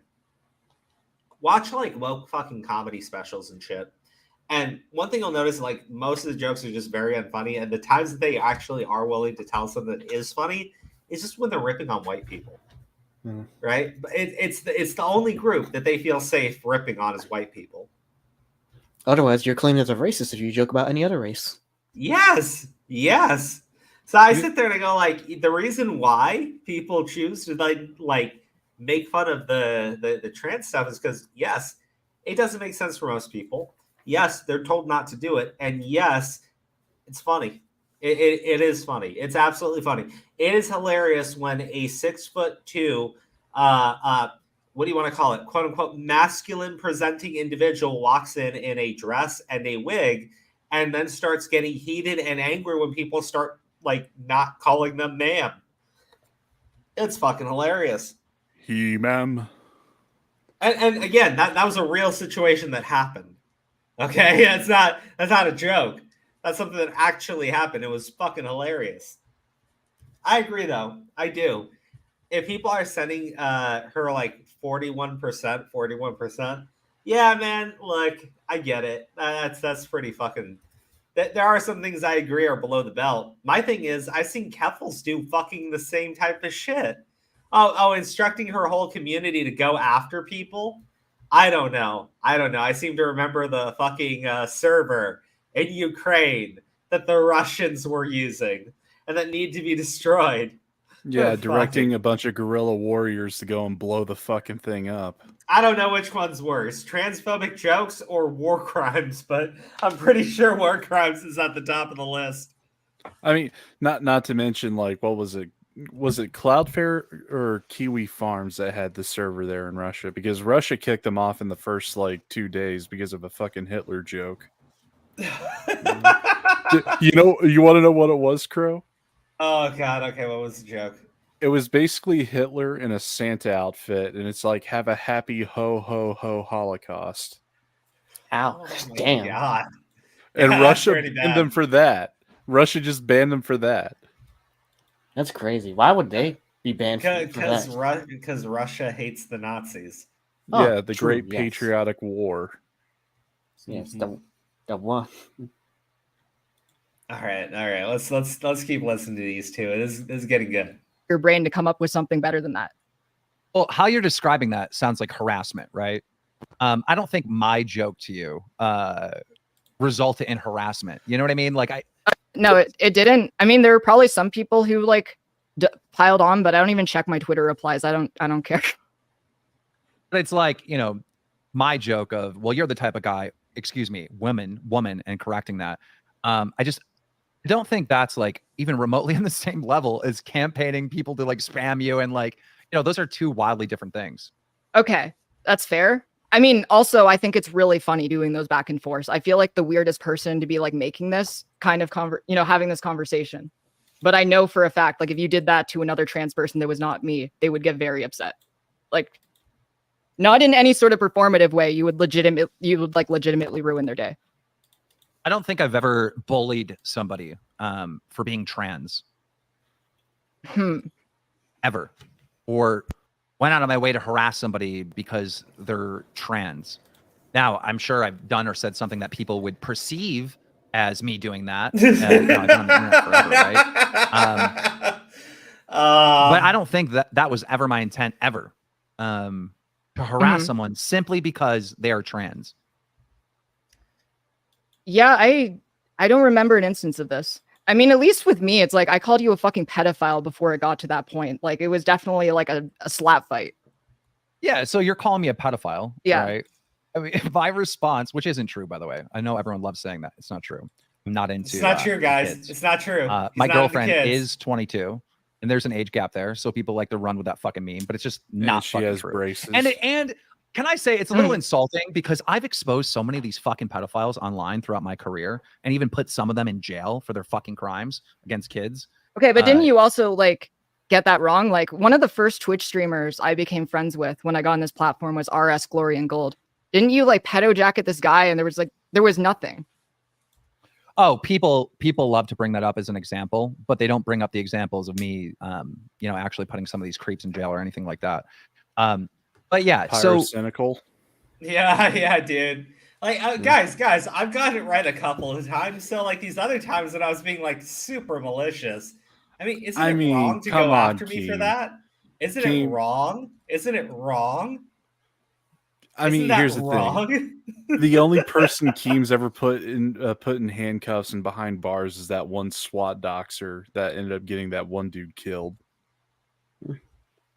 Because remember, he was working with the not the FBI, but the police to get a confession out of the idiot. I remember that whole thing.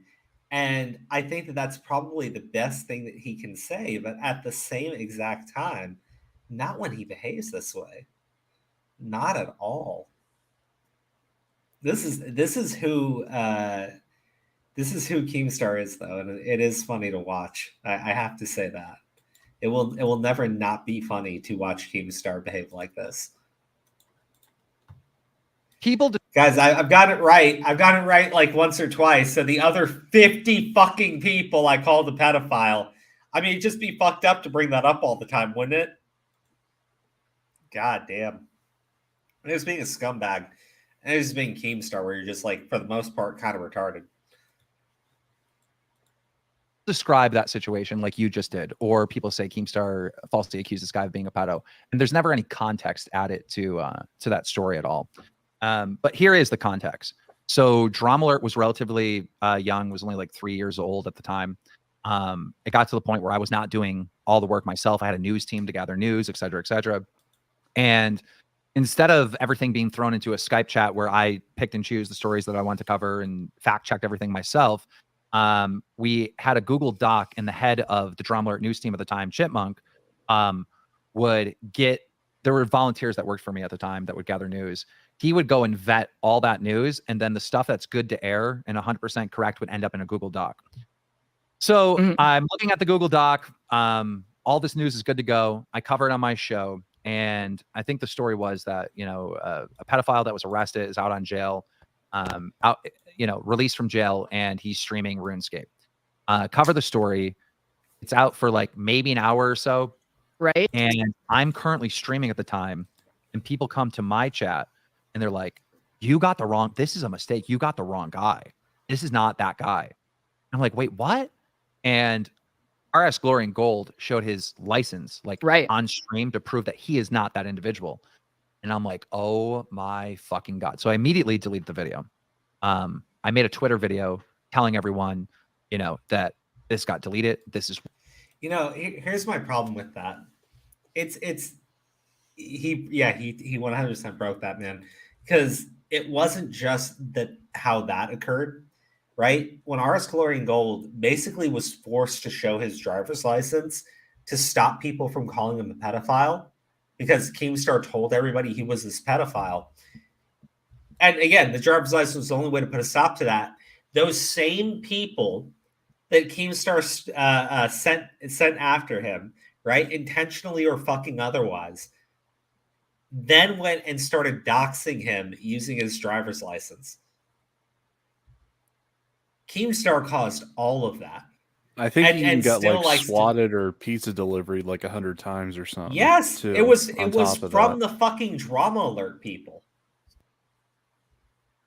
Keemstar did that entire thing to this man, and Keemstar always tries to downplay it. That's one of the most fucked up ways to treat another person. And Keemstar still tries to downplay it, oh man, it was a mistake I made. Bro, you saw a photo, thought it looked like somebody else, and then blasted it out to Drama Alert that he was a pedophile because he looked like someone else. That's Keemstar. That's Killer Keem. Why this person is not who he says he is. So nobody exposed Keemstar for getting this wrong. Keemstar exposed Keemstar for getting this wrong. I'm glad that. Oh, wait, what? Whoa. What? No one exposed. Not RS Glory and Gold on his own stream having to show his driver's license? Dude. Not the people who were coming into your chat and telling you got this wrong, Keem. Come on. Keem exposed it. Keem exposed it. What a fuck. You see, now RS Glory and Gold is dead, so Keemstar can rewrite history because he's such a fucking scumbag. You admitted. Here's the thing: RS Glory and Gold is. I remember he was upset about that for a long. Towards the end, because RS Glory and Gold isn't entirely innocent, because towards the end he kept bringing it back up, and then his family started doing it on his deathbed. You remember Ethan Klein's content nuke and everything, right? Yeah, I remember that shit. So obviously there was some other end where he was just constantly twisting the knife into Keem, and he wouldn't let Keem live it down, which I'm for to some extent, but the extent he was going for, it was just fucking ridiculous to me. It was already settled, you got the apology, and most of it had stopped. Keem even went out of his way to tell the people, stop being assholes. So I gotta kind of give Keem a little bit of defense here on that. Man, you're just all over defending Keemstar tonight, huh? What's up with that? Well, he is the short king like Augie.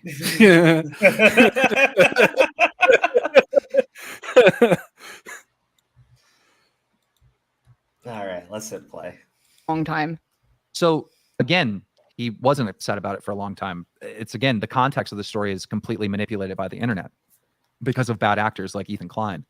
So wait, how's Ethan Klein about? Oh boy, this feels like I'm getting into a thing. How is he a bad actor? Where do I begin? But let me finish this story first. So I uploaded a full video explaining what went wrong, not just on Twitter announcing that it's taken down and we got this wrong, but on the YouTube channel, apologizing to him, got in contact with him, I offered him $20,000 in damages like right away. And again, this video was only up for an hour. He didn't want my money. He responded to me the next day and said, look, I just want your friendship. I was like, okay.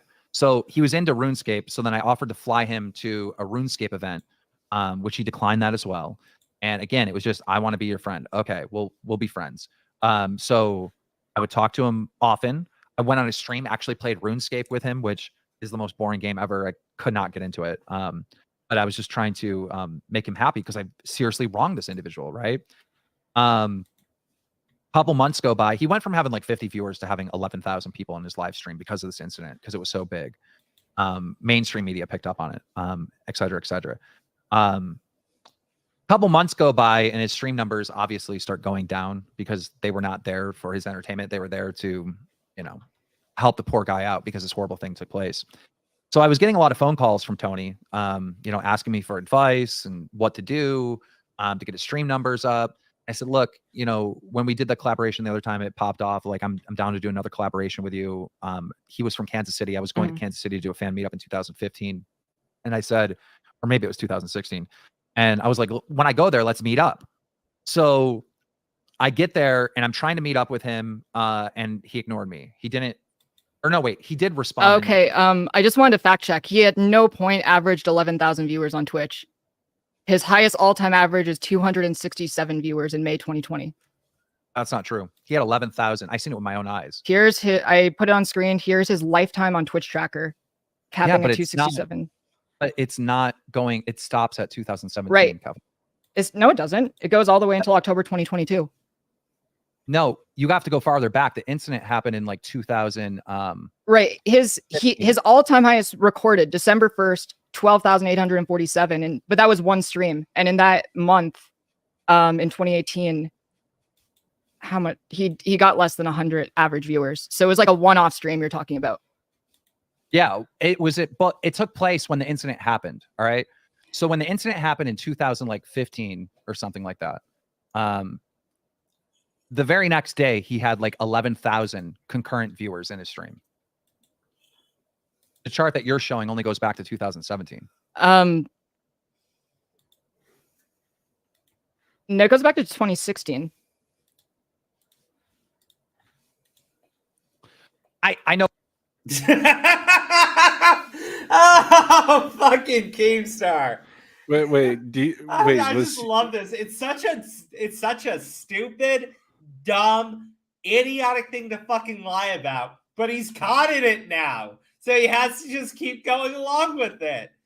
Fuck you, Keem. This is funny. Bro, this is funny. This is so funny. I'm sorry. Yeah, I'm sorry. I also I'm sorry. thought that he had like a YouTube channel as well at the time. Maybe Keem's misremembering the whole Twitch versus YouTube. I don't know. I mean, he is old. He could be forgetting that maybe it was on YouTube at the time and not Twitch. Maybe, but the problem is, well, I don't think RS Glory and Gold had a bunch of channels back then, did he? Well, I know he had a YouTube because that's how I found him. Because I don't watch Twitch.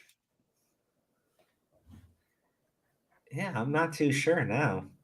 All right, well, let me wait. When did Twitch put in that rule that you can't dual stream? Was that like a few years ago, or was that like since the site's inception? Fuck if I know.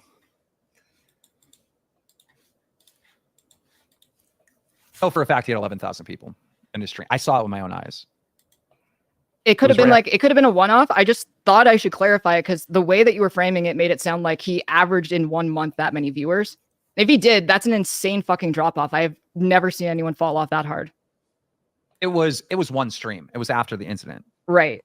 It was one stream after the incident. And then he would have like, you know, I don't know, 8,000 the next day and, you know, 5,000 the next and like stuff like that. He did collaboration streams with like Scares, who was my main competitor, who really covered the story to dunk on me for getting this wrong. It was, oh, I didn't explain the Google Doc, did I? Did I explain the Google Doc and what happened and how we got this wrong? Oh my God, yeah, this is the key part. So people that were volunteering for Drumlord at the time had access to the Google Doc, and I didn't know that. Chip didn't know that, which was the head of Drumlord at the time. So I'm thinking that these stories are vetted by Chip and they're all good for air, when really you know, basically tips, like news tips were being thrown. You know, I'm going to skip ahead because I'm not interested in hearing him rewrite the history of our Exploring Gold, and how fucked up he handled that, and how this is all actually because of somebody else. And Keemstar was really a good guy all along. Like, this dude sucks on every fucking level. There's a reason why the meme is called Good Guy Keem. Vic, are you there? Yes, I'm still Are here. you alive? Yeah. I was just doing some editing.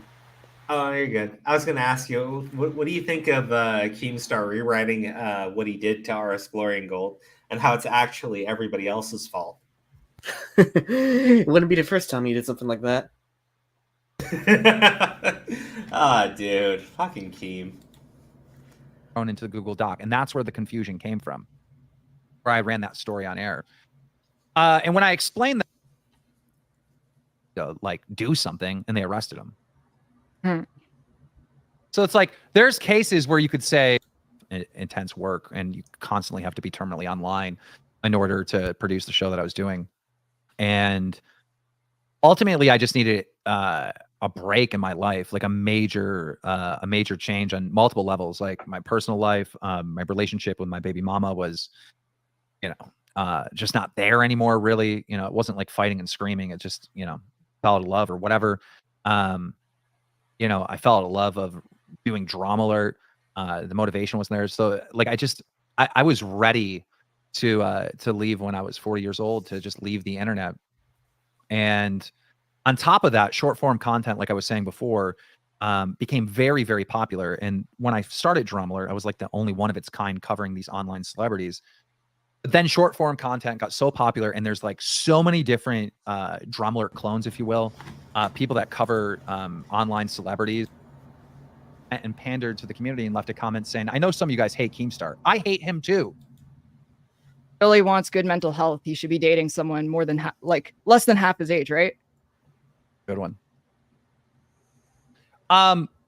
It stems from a lot, right? So Leafy, are you familiar with Leafy is here? Oh, I'm familiar. I wasn't familiar with his original thing, but I was following when he came back.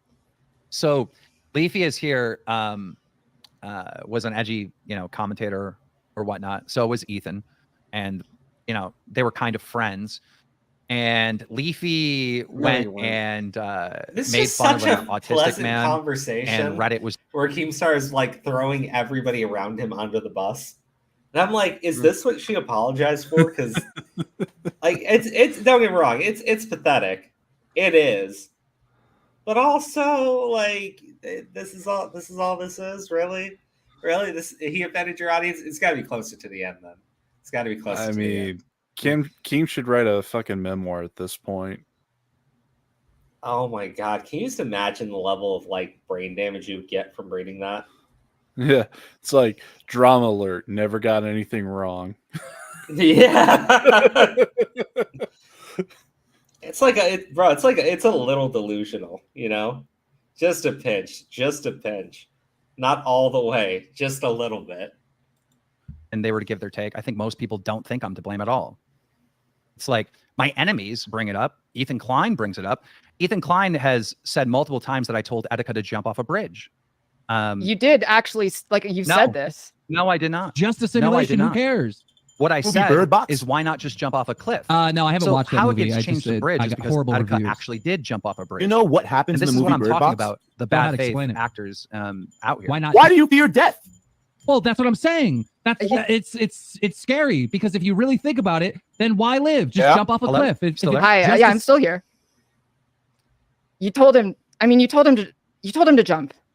No, like, I guess the reason that you did, you literally said, if this isn't, you said it to him, you know, if you legitimately did not understand, like, he was having a mental health crisis, and in this moment, well, he's like going off on this fucking episode where you can't even tell what's fucking real, and you decided, like, argue with that and be like, okay, well, why don't you just fucking jump off a cliff, which is literally verbatim the words you said in that situation.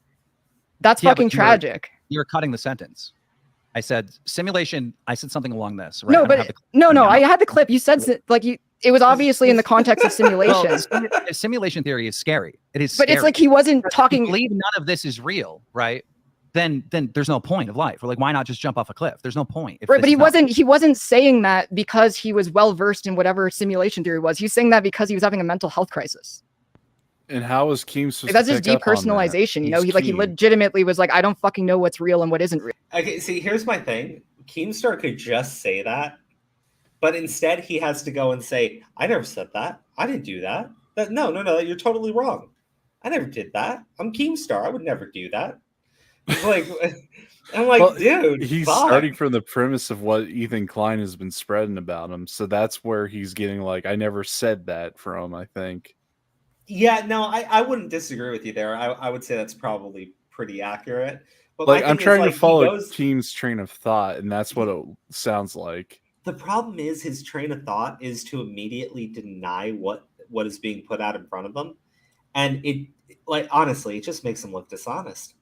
There's no other way of saying it. It makes him look completely dishonest. And I think for him, his issue is he's incapable of seeing it that way. You know what I mean? He doesn't see it that way. Everybody else is dishonest, not him. He's Killer Keem. Well, he's old. Oh, you're not wrong.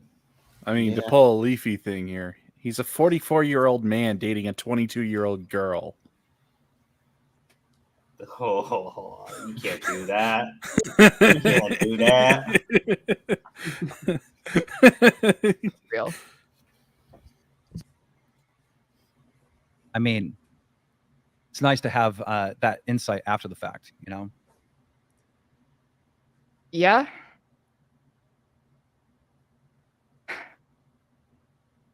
Yeah. Yeah. Yeah. Fucking I did not believe that he was mentally ill at all. This is But he great. was. This is great. I don't even, I don't even know what the fuck, what you would even say to that. Like, I don't believe you that you didn't know he was mentally ill. Like, I think that in the situation you knew and you thought it would be really funny content. And you admitted earlier in this stream, you thought it was really funny to egg on someone who was mentally ill. Again, when I talked to Etika right? was like, I'm trending, I'm popping off. Right, because he's fucking manic. Everything's up, right? It's like, but from my perspective, all right, this man was on live stream. Somebody swatted him. All right. Mm-hmm. He streamed the entire thing. He's the #1 story right now. I'm not seeing a mental health crisis. I'm seeing somebody swat him. Do you understand what I'm saying? I talked to Etika, and Etika's like, I'm popping off right now. I'm this, I'm that. You know, and at the time that this took place, many years ago, I had no concept of like mental health issues and whatnot. Like no understanding whatsoever. Right. I am a little confused though. Like, cause you just like, you associated him getting swatted with him popping off and doing well, but getting swatted is actually really fucking traumatic. He associated that. And he was taken to, another reason why I didn't think it was a mental health crisis is because he was taken to a hospital. All right. And he was released like an hour later. Right. Right. So it's like, if I'm not a doctor, like I'm not a professional in this field. And at that time, I literally knew nothing about mental health crises.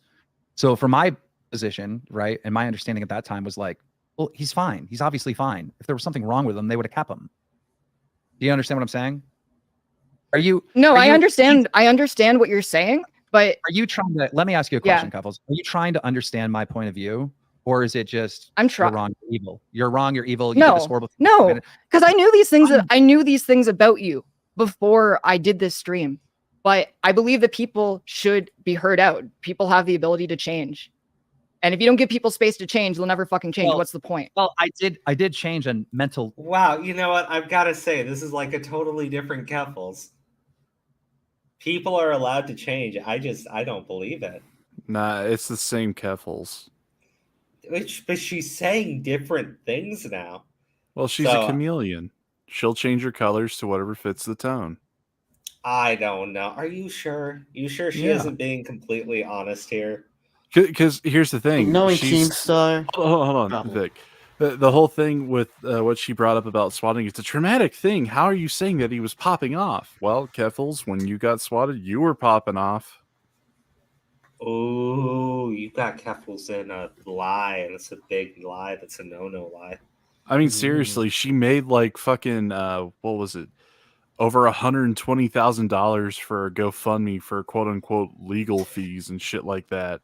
And like literally she was doing gangbusters, kind of like what Etika was doing. The only thing she didn't do was jump off a bridge. Ooh, you said a thing that's not supposed to be said on the stream. Yeah, I said the truth. Oh, you said a bad thing. I'm just saying, like she should know. She's been in the same situation as Etika. She popped off. She reaped the rewards just like Etika.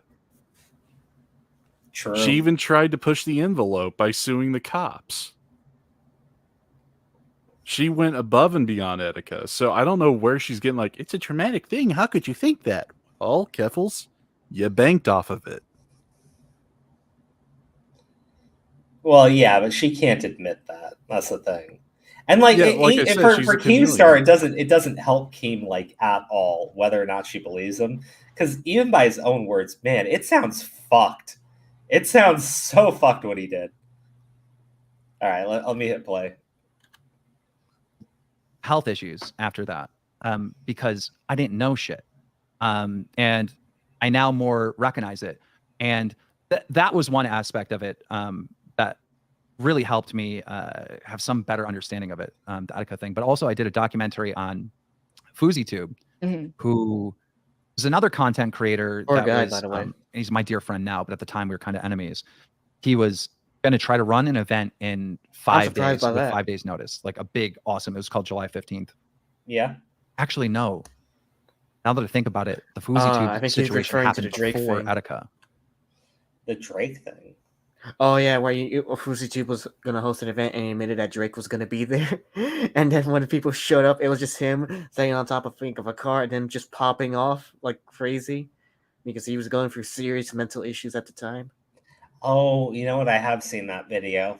Yeah, it's that. It was that. I think that's what Keemstar's referring to. Dude, that thing was fucked to watch.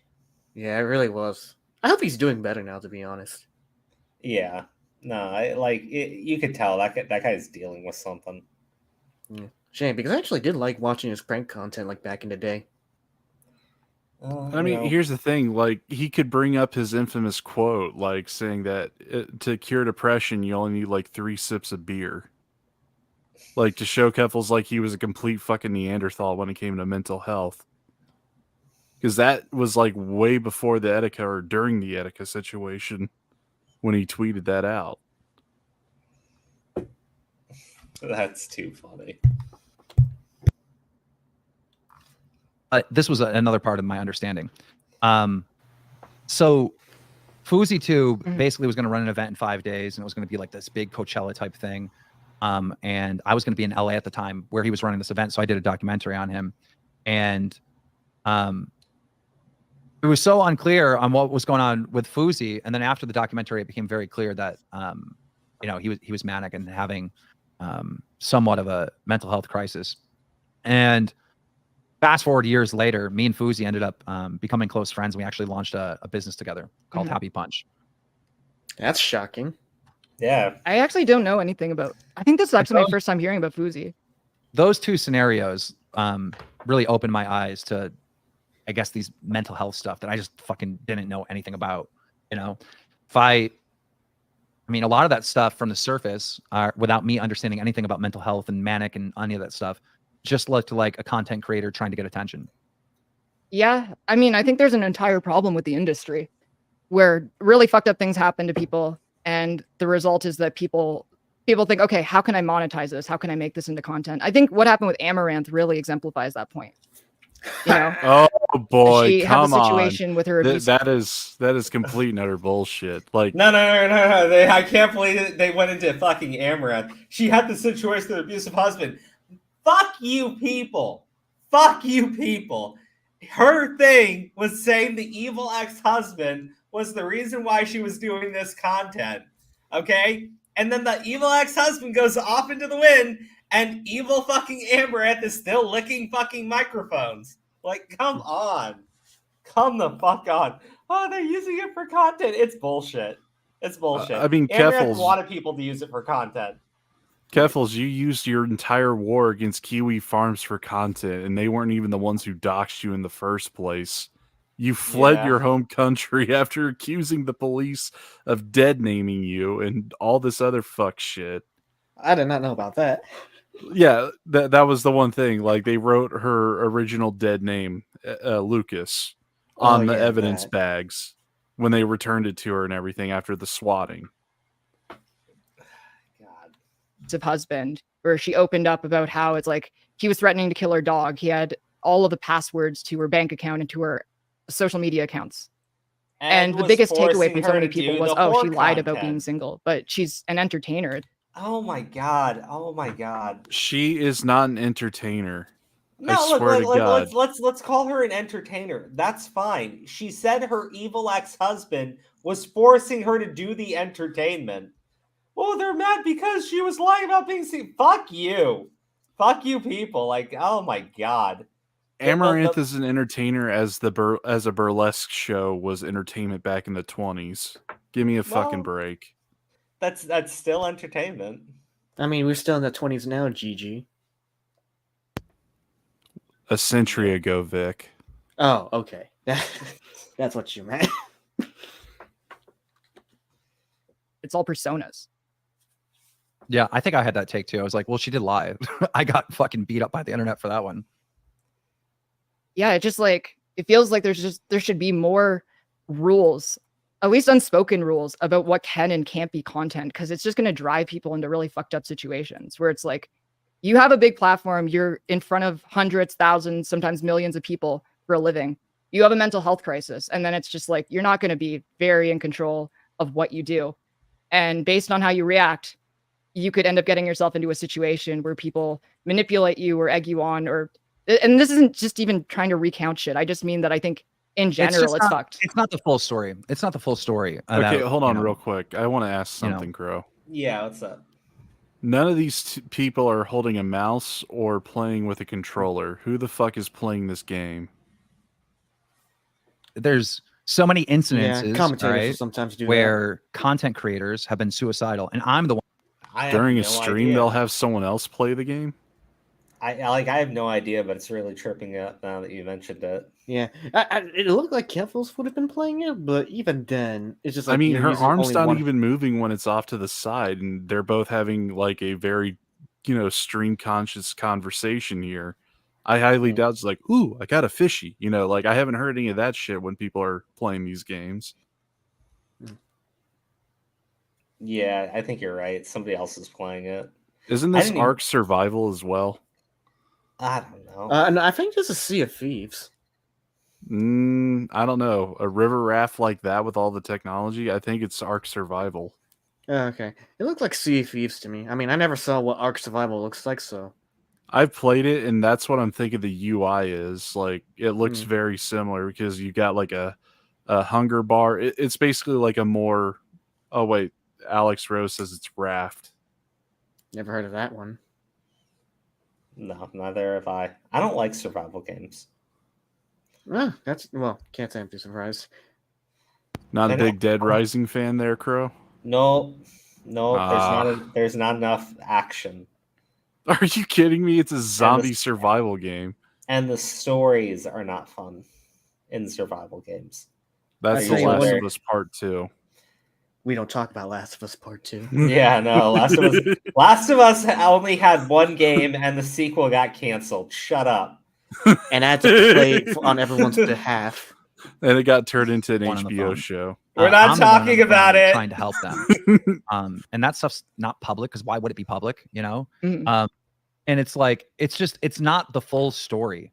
The internet is like, you did this, you did that, you did this. Nothing is ever in fucking context. All right. Nothing is ever truly based on reality. I mean, of course. Like, everyone wants the most sensationalized version of events. I don't disagree with you on that. No, I saw that with myself pretty fast. You want to hear the strangest thing? Brianna Wu just liked my tweet. Saying that Jeremy is in his safe space, peeing in his basement. Yeah, that's interesting. I like Brianna. I talked to her for a bit. All I know about her is that she was like the main person in the Gamergate scenario. Yeah. She was one She of saw them. a lot of similarities between what she went through and what I went through, except like I'm not even that much of a gamer. I say this while I've been playing a game for 2.5 hours. Yeah, I figured But it was Keffals playing, but she's really it didn't cool. look like it. It really does. Yeah, now you can don't tell know her it looks other like her. than now it's matching. I remember the Gamergate situation, It's only and using the gamers mouse. were pissed off that they wanted games to be promoted fairly and rated fairly. And there was a story that allegedly a game developer traded sexual not favors for a allegedly. good review on a game, and so they were mad about that. And then I remember you're talking about Zoe Quinn and Nathan Grayson, but from what I understand, that's not exactly what went down. That is exactly what went down. That's what That is allegedly exactly took place, what right? went After down. her actual boyfriend leaked that they were having an affair or something. I don't know. Anyhow, the gamers online were mad and they wanted games to be reviewed fairly, et cetera, et cetera, et cetera. And then the mainstream media spun Gamergate into this is about attacking women. And it was like this two narratives of the online community and the mainstream media were just describing Gamergate in two wildly different fucking ways. Okay, Keem's got this kind of fucked up. It was a harassment. She's about to say it was a harassment. No, it fucking wasn't.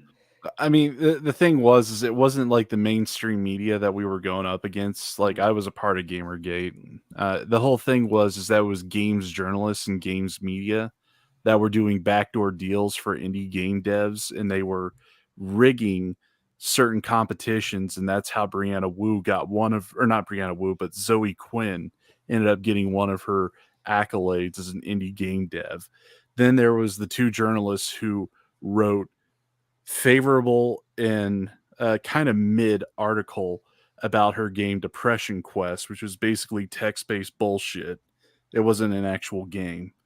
The whole thing escalated to where there was a blacklist in which certain game devs and certain companies were not getting any kind of favorable press to promote their games because they weren't willing to play party politic, kind of like what we're seeing nowadays, where if you say the one thing that you can't say, you get blacklisted, you get blackballed, you get fucking shit on and run out of town and out of business.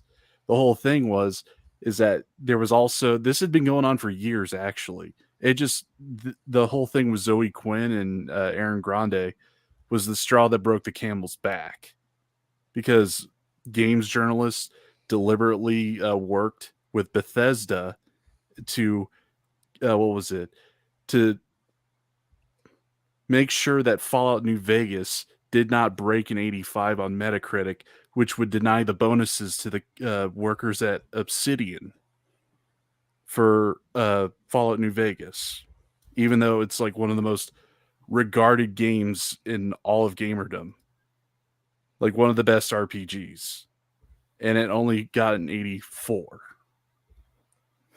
So Yeah. there's like a lot of shit he's overlooking here. It wasn't just that, oh, we were upset at this one fucking bimbo who was cheating on her boyfriend with 5 other guys, and 2 of them happened to be journalists who reviewed her shit. It was like wide-scale corruption. Wide-scale corruption. The best kind of corruption. All right, let me hit play. Harassment campaign against 3 different women.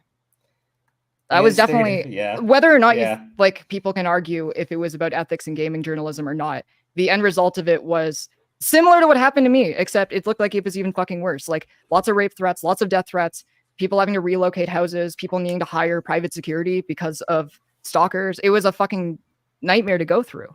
Yeah, Well, it was I've just like talked you, about how, Keffals. Brianna Wu made up I'm a lot of labeled with a bunch bullshit. stuff that isn't Yeah, factually that's why accurate, Brianna right? Wu and her relate What are you so labeled much. with that the internet is constantly accusing you of, or whatnot, that just is not true, or is being taken out of context, or is being manipulated in some way?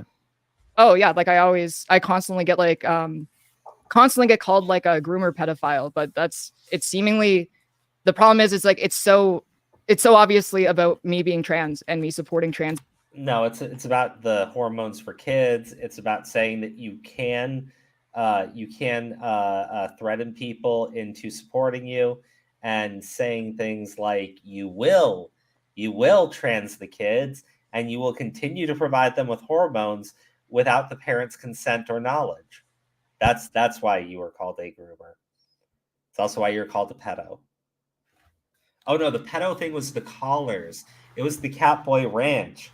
It's so unfair. It's totally made up, except it all happened. That's weird. That doesn't make any sense. If they're all making it up, how's it all happening? These people who are minors, because I was one, you know? It's not a situation I'll ever back down from. I remember there being something online or on Twitter that I saw where they were accusing you of running some type of black market thing to make sure trans kids can get oh, you're talking about the DIY HRT directory. Yeah. Yes. Yeah, I sponsored that site. It was a way for people to get hormones over the internet without a doctor prescription. And I sponsored it because a lot of states were making it illegal if you were under the age of 18, despite like every medical organization from local to international saying that that's okay to do. Do you understand? Even by your bitch ass standards, that shit was horrible. Wait, hold on. Yeah.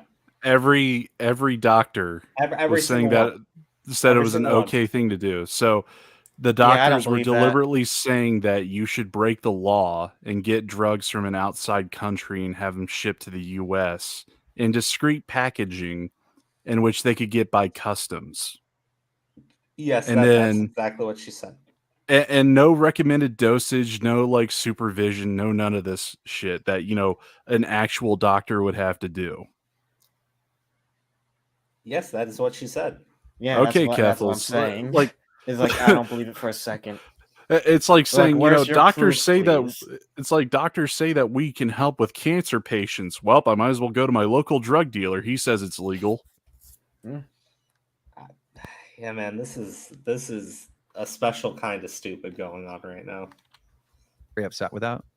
I do, but I also don't give a shit. I think that's the thing. But you get that. If you have kids, right? Your kids are legally yours until they're like 18 or something, right? So shouldn't parents be making that decision? That's the argument. Okay, I think so. Do you think it'd be okay? Like, let's say there's a kid. He's on life support. His parents are Jehovah's Witnesses. They do not believe that you should be allowed to be on life support. And because that kid is under the age of 18, the parents decide, okay, we're pulling the plug. This kid could make a full recovery, have an entire life ahead of them. But because of their parents' belief, this kid is going to fucking die. Like, is that okay? Is the kid a vegetable? I mean, I'm pro-choice, and I think that's okay. Wait, how does that relate? Well, I mean, I feel like if a woman wants to, you know, kill their unborn child. Oh my god, dude, I can't. Keemstar's fucking retarded. Did this idiot just did he really just fucking say that? Oh, I'm pro-choice. I believe that you can go ahead. If you're trying to make a comparison to your argument, so if the mom says that we're just gonna go ahead and like kill this kid, that's totally okay. Dude, Keemstar's a fucking idiot. Keemstar's so fucking stupid. Keemstar's so fucking dumb. He actually makes Keffals seem like a genius. Man, that's an insult to my limited intelligence. He doesn't have Diorio here to back him up or to give him any talking points or anything. So, wait. Can I just ask a question? Who's the pedophilic kiwi farmer? Who else would you think it would be? Sen is a pedophilic kiwi farmer? That's right. I figured, you know, we're talking about Keffals here. You need like a pedophile doxer's perspective here. And in the farms, we have quite a bit. So. Oh my god, dude, we're almost done with this shit. You always That's fine, because you kept, dude. I've been here for like 5 minutes, and you were like busy, so I'm like, I'm just gonna get lunch. You were not here for 5 minutes. I was here for a while. He did put in a private. Yeah, I did. Yeah. Oh my god, I'm sorry. I've been in the other screen. I thought you didn't want me there because it said pedophilic kiwi farmer. No. I think it's funny. Yeah, that's why I did it. But yeah, I gotta get some the spaghetti for it. We'll talk later. I'm not talking about like an unborn child. I'm talking like a fucking 6-year-old, an 8-year-old, a 12-year-old. Well, I'm comparing the two things. Yeah. Right. So, you know, here's the thing, Keffals, they use the same justification. It's a very fucking sad scenario they're presenting. And these are scenarios that just happen a lot, you know? Look, I mean, there's situations where parents are, you know, abusive or whatever, neglect their child, and they get taken from the state for the betterment of the kid, right? Do you think if a trans person, a trans child, is being denied hormone therapy, should they be taken from the state so they can get the hormone therapy? I feel like that's really contextual. Like, I need to know more about the parents. Like, why are the parents denying them this? How many doctors have been involved? Like, there's just too much information for it to be a simple yes or no. But there's not too much information for you to give the kid hormones. These are very, very complicated issues. Yeah, like I met someone, you know, and she came out as trans when she was like, I think 8 years old in the 70s. And the response by her parents was to put her through conversion therapy, right? She went through conversion therapy, she got abused, and she went back into the closet. She didn't come out again until she was in her 40s. And it's just like, these are the kinds of situations that happen a lot of the time. Yeah. Do we have any evidence for this? No, Like, this is you all have a hearsay. random Yeah, conjecture. it's like, I know people are going to be mad at me for that no matter what, but it's something I believe in. And I honestly, I think what some people don't get is that I view it as a stopgap solution. Like, you should be seeing a doctor. You should be able to access proper healthcare. But in a lot of places, you can't. Like, I know people who accessed hormones through that website where it's a parent buying it for their kid who has already been on hormones and who has already been diagnosed and gone through the whole route. But the state has decided that despite what like the International Transgender Health Organization or whatever says is acceptable, the Republicans in the state are like, no, you have to be 18. So the choice is either let your kid go through like the puberty they were naturally going to go through, and you know that could lead to a whole bunch of stuff, whole bunch of mental health issues, suicide attempts and shit like that, or you could keep supporting your kid. It's a fucked up situation that shouldn't happen, but I'm glad it's there as a last resort option. I swear to God. Can you pause? Forgive this? me, I have to pee. Yeah. Okay. We're already past the 2-hour mark, so I'm just gonna say it. Mhm. Either of these outcomes is gonna end with any one of these people offing themselves. So it's the poison that you pick at the end of the day. Is how she's arguing this, and she doesn't realize it. Yeah, in a way, I guess you're right. Fuck.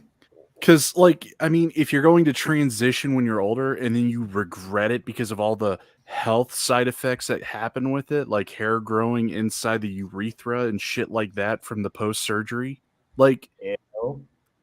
I mean, Ew. of course someone's going to end their life because they fucking ruined it.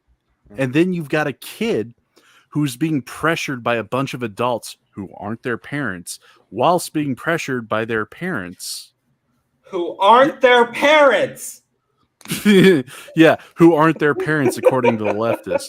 You're basically putting an adult who has the right to do this, and they regret it, and they off themselves, and you put the kid into a tug-of-war situation to where, fuck it, I might as well end it.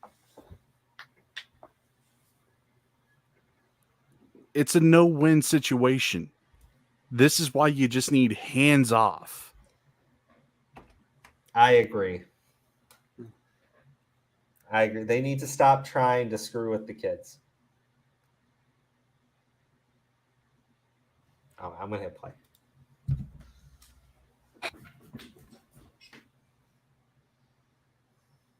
Oh, hold on. It's just probably gonna be dead silent for next. Just skip to where Keemstar comes back. Because I'm not.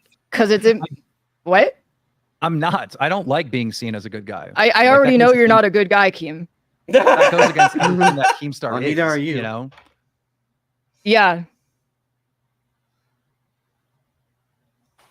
Yeah, no. That was good talking about that though. It's like every time like people talk about the DIY hormone thing, it sounds incredibly fucking alarming, and then you actually hear why I sponsored the thing, and people are like, "Oh, okay, I get." No, not at all. In fact, everything you said there is just really fucking alarming. Like, how do you sit there and go like, well, you know, I need to know more about the parents and why they're not allowed to take these DOI hormones before I recommend that the state come in and take them. But I'm like, bitch, but you'll like tell them to take the hormones when they're minors because they want them, right? No fucking clue why. Oh, because they must be trans or they're severely depressed.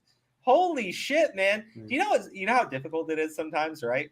Somebody's so fucking depressed they literally want to crawl out their fucking skin, and they're told, hey, well, that must mean that you're trans. And then they fucking go to fucking Keffals and get DIY fucking hormones to shoot their body up with. Fucking just brain damage takes.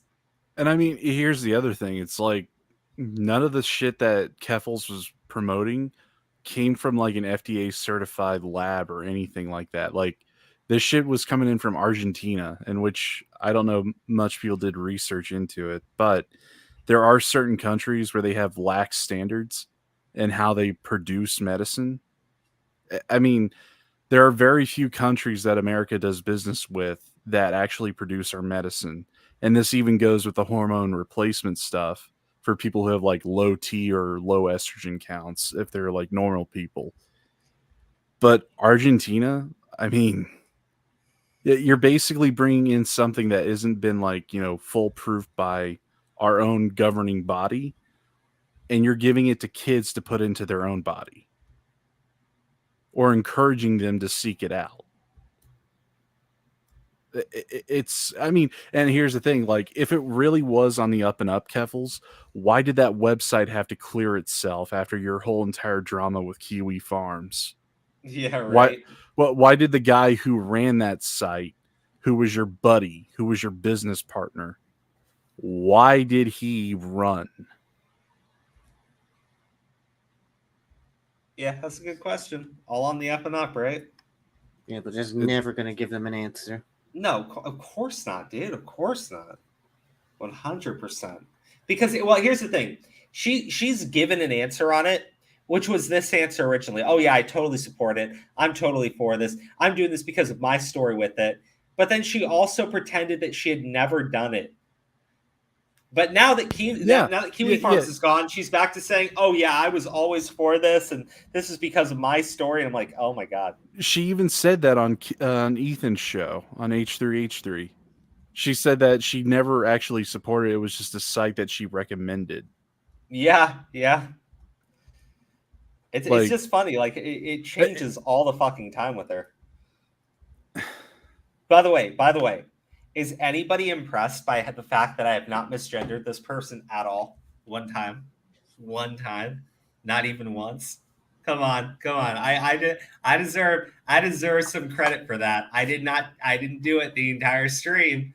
I didn't do it the entire fucking stream. So I'm playing my favorite clip now. Now remember, you have no regard for human life, most especially women, because they have the organs that you wish that you had. So you want to make a suit from them.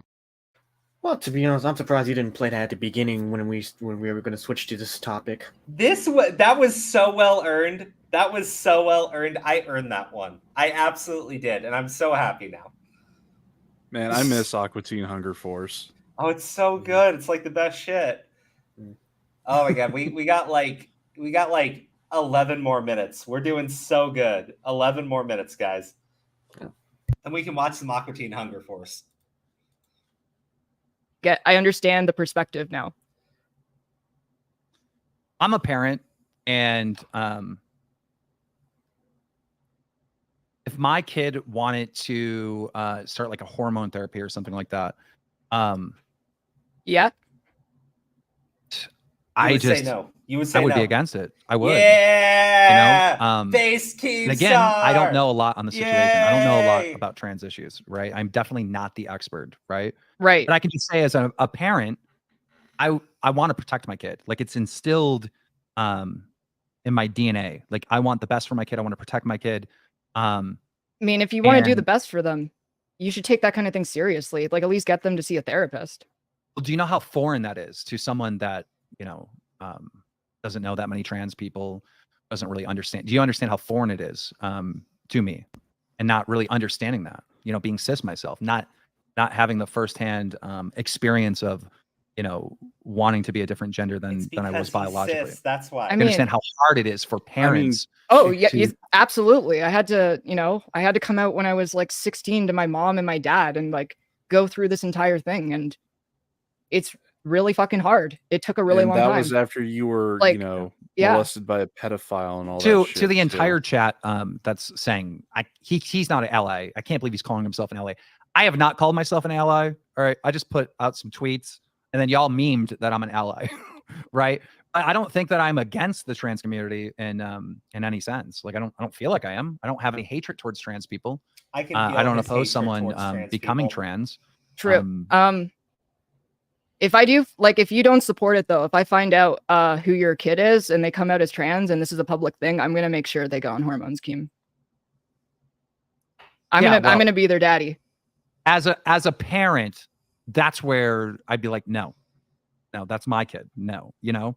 Yeah. So you do recognize why people get so angry about that, because we're dealing with kids. Of course. I totally get it. I just don't think that you agree. can own a child. There you go. Like maybe Well, that's what the law says, but that's fucked up. Like they You should don't have own a autonomy. child, so you Because don't otherwise own you're gonna either. get into these Sick situations where fuck. parents just have free reign to fuck their kids up and abuse them as much as they want. Like corporal punishment, that's still legal in a lot of states. Is it right? Hell no. Okay, let's say a kid's 13 years old. Yeah. And kids they too. decide that they don't want to live with mom and dad anymore, right? Say what, Vic? Yeah. I mean, wait, Keffals. Okay, to be honest, she made me cringe a little when she said that. But isn't what she's trying to promote? Isn't that basically damaging the kids too? So why would you tell him that? She Just doesn't saying. agree. She doesn't agree. That's why. I get what you're saying, and I'm with you 100%. She doesn't agree though. She thinks that it's totally okay what she's doing. It doesn't matter if people suffer from it, because in her eyes, she's doing this for righteous reasons. And you just want to stop her because you're bad and you hate trans people. As long as you view the world that way, it's not that difficult to understand why most of the things that she says are so fucked up. I mean, she looks at kids like PETA looks at animals. You don't own your pets. That's the one tenet of PETA that I'm like, okay, then why am I taking responsibility and taking care of these things if I wasn't going to own it? Well, yeah. That's the other part of ownership that they never want to address, is that you're also taking care of this, person or animal. You're giving them a home, you're giving them shelter, you're giving them love, you're giving them food. Clip that quote, Kuro. Thank you for the super chat, Zeron. The only thing that we're not giving them is some wacky fucking theory that only exists in your head, Keffals. We're almost done. We're almost done. Can they go move out and go live with someone else if they want to? If they're 13 years old, can they move out? And what's the situation? I just feel like it's like too. Okay. I made a general, scenario because I'm just trying to get to a simple point. A 13-year-old cannot say, look, I don't like living here anymore. I'm living with my friend's parents. They can't make that decision. Only a parent can, a guardian can. Mm-hmm. Right. So it's like, the point that I'm trying to make is that parents are like the legal owner of that child until they're 18 years old. It's like the situation, right? It's like, because you never actually answered me about the situation with like the Jehovah's Witnesses parents. Like, should they have free reign to kill a child simply because of their religious belief? If this child could get better. Or like in another situation, like let's say there's a child incredibly mentally fucked up, like desperate need of mental health intervention. Parents are Scientologists. Legally a religion in the US. You could make the religious freedom argument to say that they can keep their kid from seeing a psychiatrist. I mean, you would say that that's fucked up. I would say that that's fucked up. The real question is like, what do you do in that scenario? What do you do? Does the state have to intervene? It's just, these are tricky. Yeah. Tricky scenarios. When I was younger, there was a big story, very, very popular story in the early 2000s or maybe late 90s of this woman who was basically on life support. And I think it was down in the state of Florida. Maybe somebody in the chat knows this story. Very popular story. And her husband moved on. I think she was in a car accident or something. Her husband moved on, remarried, all this stuff. And the family wanted to keep her on life support, but the husband decided to pull they're saying it right in the chat. The husband wanted to pull the plug. Right. And in that scenario, now I forgot why I brought up this. The husband ended up making the decision to pull the plug on this woman that was on life support for like a decade or something. And it was a very triggering scenario for the entire country. Mm-hmm. That's a hard one. It's because she was a vegetable. Like if he has the ability, like if he's conscious and he can make that decision, he should be able to make it for himself. But if he's not, I don't think so. So going back to you, the Jehovah's Witness kid who's on life support and the parents want to pull the plug, you're obviously against that, right? Yeah, of course. Yeah, I'm against it as well. But it's like, what do you do? What do you do in that scenario? Like, what is the law? Like, what is, there's so many issues like that, especially in the trans community, where it's just Yeah, go on. This whole life support argument is fucking ridiculous to me because the thing is like when you're put on life support, it is an emergency decision. This is to preserve the person because their body can't do it naturally. Now, I know they're looking at it from the Dr. House view, like, oh, maybe there's a doctor who could come up with some crazy fucking theory as to what's actually going wrong and they could fix it. I'm sorry, medical science has not got to the point. We can clone organs, we can clone animals, but at the end of the day, we can't fix cancer, we can't fix brain damage. If someone's had oxygen cut off to their brain for longer than like what was it, 8 minutes, they're clinically brain dead. Their body's not going to function. So to say that, oh, there's this wacky chance that some medical mystery that's going to be solved can fix them, therefore we need to perpetually put them into a state where their body's just going to naturally degrade because muscle tissue needs to constantly be active in order for it to maintain or even grow. Wait, So you want to hear something really fucked up? what? I think Law and Order did like an episode based on the whole Terry Schiavo thing, but the whole thing was the husband was the one that put her into the accident, and they need to prove it before he could pull the plug. Yeah. Oh. Yeah, everybody hated that guy. Yeah, and like there thank you for bringing up Law and Order because there was another like episode because it was also the fact like it was a religious belief that was keeping this kid from getting proper treatment. Oh yeah, I remember that one. There is something you can do. You could try to convince them with religious arguments. Like, you know how they say like, "Oh, God doesn't want us to do this treatment." Well, you could bring up the argument, well, God created everyone. He created doctors. And Well, if and we're not here's the going to other use argument them, you could. Oh, sorry. I was going to say the other argument you can make. I was going to say like, why don't we use the fruits of the labor that God had helped create in order to cure ourselves? Yeah, and not to mention, let's not forget, these treatments wouldn't be, if these treatments were a thing, then how come God would allow it, huh? That's the other question you can make. Yeah, because, the idea of religion, it's Bronze Age mythology and at the end of the day, and even earlier. And it continues on into this day because there is a sense of community and a belief that you want to believe that there's something higher than you that ordains things. But the whole thing here is that the life support argument is such a drastic fucking argument that is always brought up. Same thing with like abortion. They'll say, well, what if this person, what if this child potentially has Down syndrome? What if they're stillborn? Why go through with the pregnancy? Well, let's take into the fact that abortions do leave scar tissue within the womb, making it hard for making it hard for the woman to conceive again if they want to have a child later on, just not now. Like that's one possible like side effect of the operation. Then there's like a multitude of like when does life start, when does it end, all of that shit.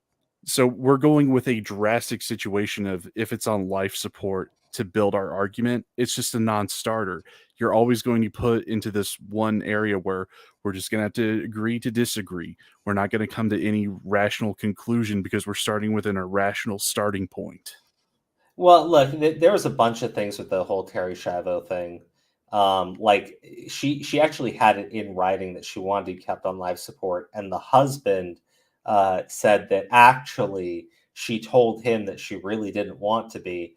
Like there was a bunch of stuff there that was kind of shady. I mean, it was a legal battle at the end of the day because that was in her will. Wait, was it in her will? It was in some kind of testament, like as far as like bodily care. No. The way I remember this, and like maybe I am wrong, but the way I remember it was the husband who was saying that she had told him that she wanted to be taken off of life support. That was where the whole legal battle came in. Because he wanted to do something that wasn't in writing. Yeah, and like, when it comes to like consent of treatment, I'm sure that if I also remember this, she was at the hospital where she had her PCP or whatever, Yeah. her primary care physician, and she had it in her treatment plan like, look, if I'm on life support, I want to be, kept alive on the off chance, like, if something drastic happened. Like, they do have those kinds of stipulations as far as treatment goes. Yeah, like Although that, like I said, there's more there that, like I said, it's messed up. It's really shady, and I don't particularly trust it. But like at the end of the day, there's really not much anyone could do in that situation. He had the legal grounds, and yeah, he got turned into a public villain. That was about the worst he got. Yeah, I mean, here's the thing, like, it becomes like a fucking moral debate at the end of the day if you're going to start with this whole life support situation as your go-to to find common ground, or at least to find a common answer to the problem. Oh, I agree. It's just not going to work out, because then you've got, well, you could bring in like, what is it? Emotional arguments like, well, wouldn't you think it's selfish that you would want to move on with your life and end hers? Or don't you think it's selfish that the person wants to be perpetually put into a state of having to live off of a machine and not have much of a life? No, Like, hey, I know that whole thing was upsetting for people. Like I understood both parts of it, but yeah, man, I was like one of those people who thought the husband was being super fucking shady. I'll admit. It's just like this whole argument is between two brain dead people who think that, life support is where we need to start this argument from. Like, nah, it's basically like, what is the basics of care? What is within reason? And then what can we possibly do, and what avenues we can take to get it done within like any semblance of legitimacy or legality. Yeah, you're probably right. Oh wait, hold on. Zeron, thank you for the super chat. Sorry I missed it. Does trans activists have the right to groomer child Redo ruin their lives? Like, it's the same coin, but the difference is that Baffles is an activist. Baffles. That's cute. All right. We're like almost done. 4 minutes. Just really, really, really tricky. Right. And my biggest worry though is just people are going to bring their bias into it. It's hard to avoid anti-trans rhetoric and all of the shit that gets thrown out, all of the misinformation. So many huge social media accounts just constantly highlighting anyone who's like a little bit cringe or embarrassing to try and make it just seem like a humiliating thing to be trans entirely. Like, you don't want to know anyone who's trans or be associated with anyone who's trans. And it's fucked. Yeah. I DM'd you, Miles Chong. I gotta head out. You do? I did have one last question though that I had. Like, did you change your position on like mental health medications? The reason I was asking is because 3 sips of beer. Yeah. Another manipulation of something I've said. Okay, like, okay. You said the drug company. All right, I can't. Fucking Keemstar is just embarrassing.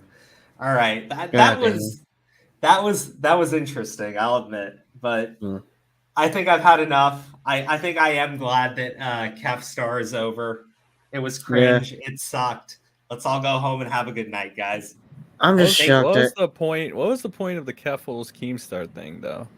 I don't know. Like, I'm not talking about this stream. I'm talking about just like the thing in general. Oh! Look, Keffals. It was just a meme that got out of hand. Oh my god. Okay. Yeah, because I was like, this seemed pointless. Like, I was telling Gigi, a lot of these dramas now, they just seem like pointless and that they have no consequences, because you're gonna see Keffals cool with Augie or like the Oreo the next week or something, and that's like not a slight at them. That's just what's happened before, and I just think it'll happen again, which is fine. Oh, I don't doubt it. Look, which is like thing. Yeah. Basically, here's what you have. Keffals is using Keemstar for content. Keemstar is using Keffals for content. They're both using the other person, so I don't really care. But But here's the thing. Keemstar is trying to do this thing where he's pretending to be a trans ally because, you know, he's the new Keem. And Oh my God. Keffals is doing this thing where she's like, listen, we have to give people a chance to change. And then she brings Keemstar on, and Keemstar won't walk back most of the shit that her audience hates him for. Like the trans jokes and stuff like that, right? He won't walk it back. So they're sitting there going like, why is he even here? Why is he even here? Can't you see what a transphobe he is? Dude, it's funny. It's funny. Honestly, it's funny. And so they all got mad at Keffals, right? And Keffals had to upload a video to her channel where she's like crying and apologizing for platforming Keemstar. It's fucking hilarious. I mean, I gotta also point how GG. Maybe you can help me with this. How many people does Keffals have on Twitch? She usually cracks about 1,000. No. I'm talking about like followers, subscribers. Oh, I would think a decent amount. I mean, is it on the 100,000? I'm Probably. guessing it's in. I think it's still in the tens of thousands. Not Yeah, because I saw her on fucking YouTube have like 30,000 maybe, and I was like, well, those are pretty low numbers for somebody that's supposed to be a big deal. I see a lot of people about 50 now, more. What is it on like 80,000 on Twitch? It's not even 100K. It's like every time I see Keemstar around somebody now, it's always with really small people that like. By comparison, he looks like, oh my God, it's famous Keemstar, but it's like, it's not those other 1 mil channels or anything. Like he's just hanging out with these amateurs now, you know, and I say that with all the respect in the world, you know, like, but like, let's call it what it is. These people are not like, you know, like what Leafy or Pyrocynical were in their prime. Now those people, they were like mil channels that fucking Keem was hanging out with all the fucking time, you know, drama alert and shit. And when you see like Keem that was hanging out with all these numbers and all these people with like such fucking clout, and now all you see him like hang out with these guys who like, they're like, oh yeah, Keem, you're really cool for hanging out with the little guys. But it's like, you think he does that because it's a choice? Like, I think he just can't get anybody else. I think he's just washed up. Well, I think given the Aiden Ross situation with Keem, where he was like, hey, bro, you fucked up with that crypto shit. They're like, you know. Yeah, I think that's the only game he can get like a genuine response from, other than like stunned silence and stupidity. That shit wasn't staged, right? No, it wasn't. Okay, that was legit. Yeah, Keem just walked in and tried to be like the guy who's going to do the icebreaker to a conversation, and it failed. Dude, when I see that, I think it's like the best like indication of where Keemstar is right now in his career, where the name Keemstar is right now. Because it's like that's literally all it is, you know. He goes into a fresh environment with like new people and like people that are, you know, not in his age range or whatever, don't want to learn from him at all because they don't care, and he just doesn't connect with people like he used to because, you know. I mean, here's the thing. Like, look at all the people that he's hanging out with right now. They're all intertwined into commentary in some way. Like Aiden Ross, any of these other people that have got like over 1 million subscribers, they've got their own shit. Like, they're not part of what Keem grew up with or what Keem worked with and created. So he's out of his element with them.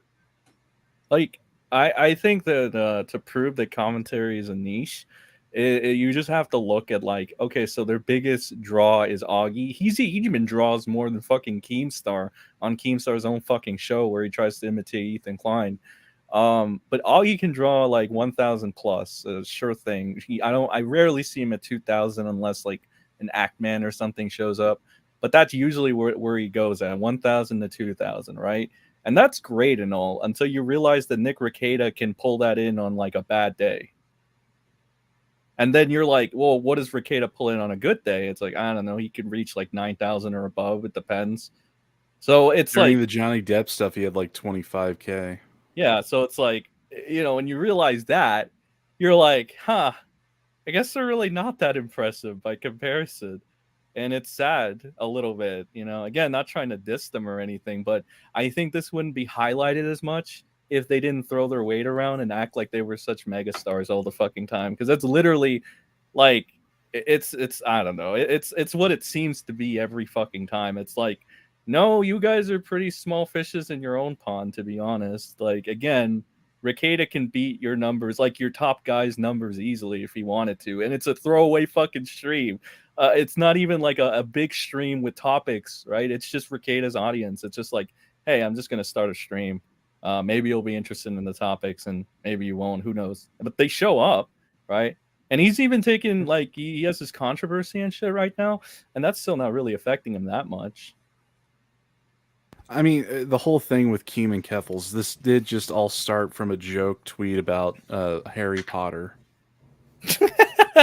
Wait, is it the Hogwarts? Yes, the Hogwarts game? that's where it all started. Oh, are you getting that game? Any of you? Yeah, I'm getting I it. don't think so.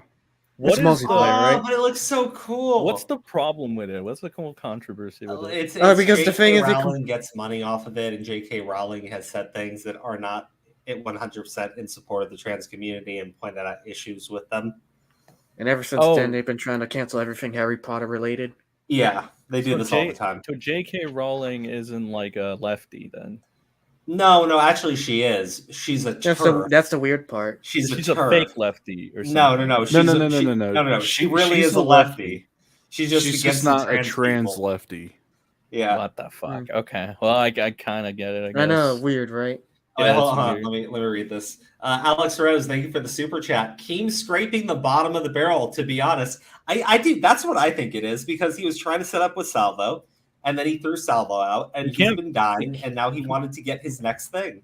He can't pull over 1,000 viewers without him. Again, like, I checked the viewers for like the last Keemstar show.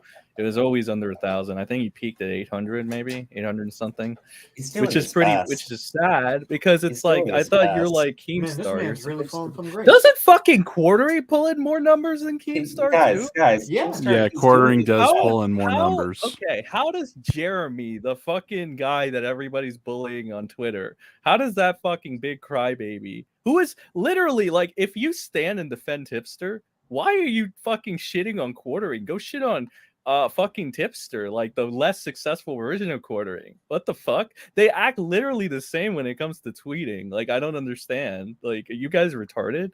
Like, what the fuck? Stop with the favoritism for Tipster. He's just a fucking fatter, fucking less successul Quartering. Like, what the fuck are you guys on? A little bit more likable. I don't know. I don't know him personally. I said a little. I won't go that far, but I mean, the Tipster. Oh, compared to I still can't, because here's the thing. I know Tipster, but I don't know Jeremy. I've never had an interaction. I've had interactions with Tipster where he just decides to pull out like a Apollo Legends suicide note on me for whatever fucking reason. I don't know why he did that again. In the context of the conversation we were having, it had no real relation that I can remember. But he did do that, so I don't know what the fuck. I know Tipster's a piece of shit. I don't know that Jeremy would do that, but I don't know. I'm 50-50 on the thing. I'm not going to speak on it right now.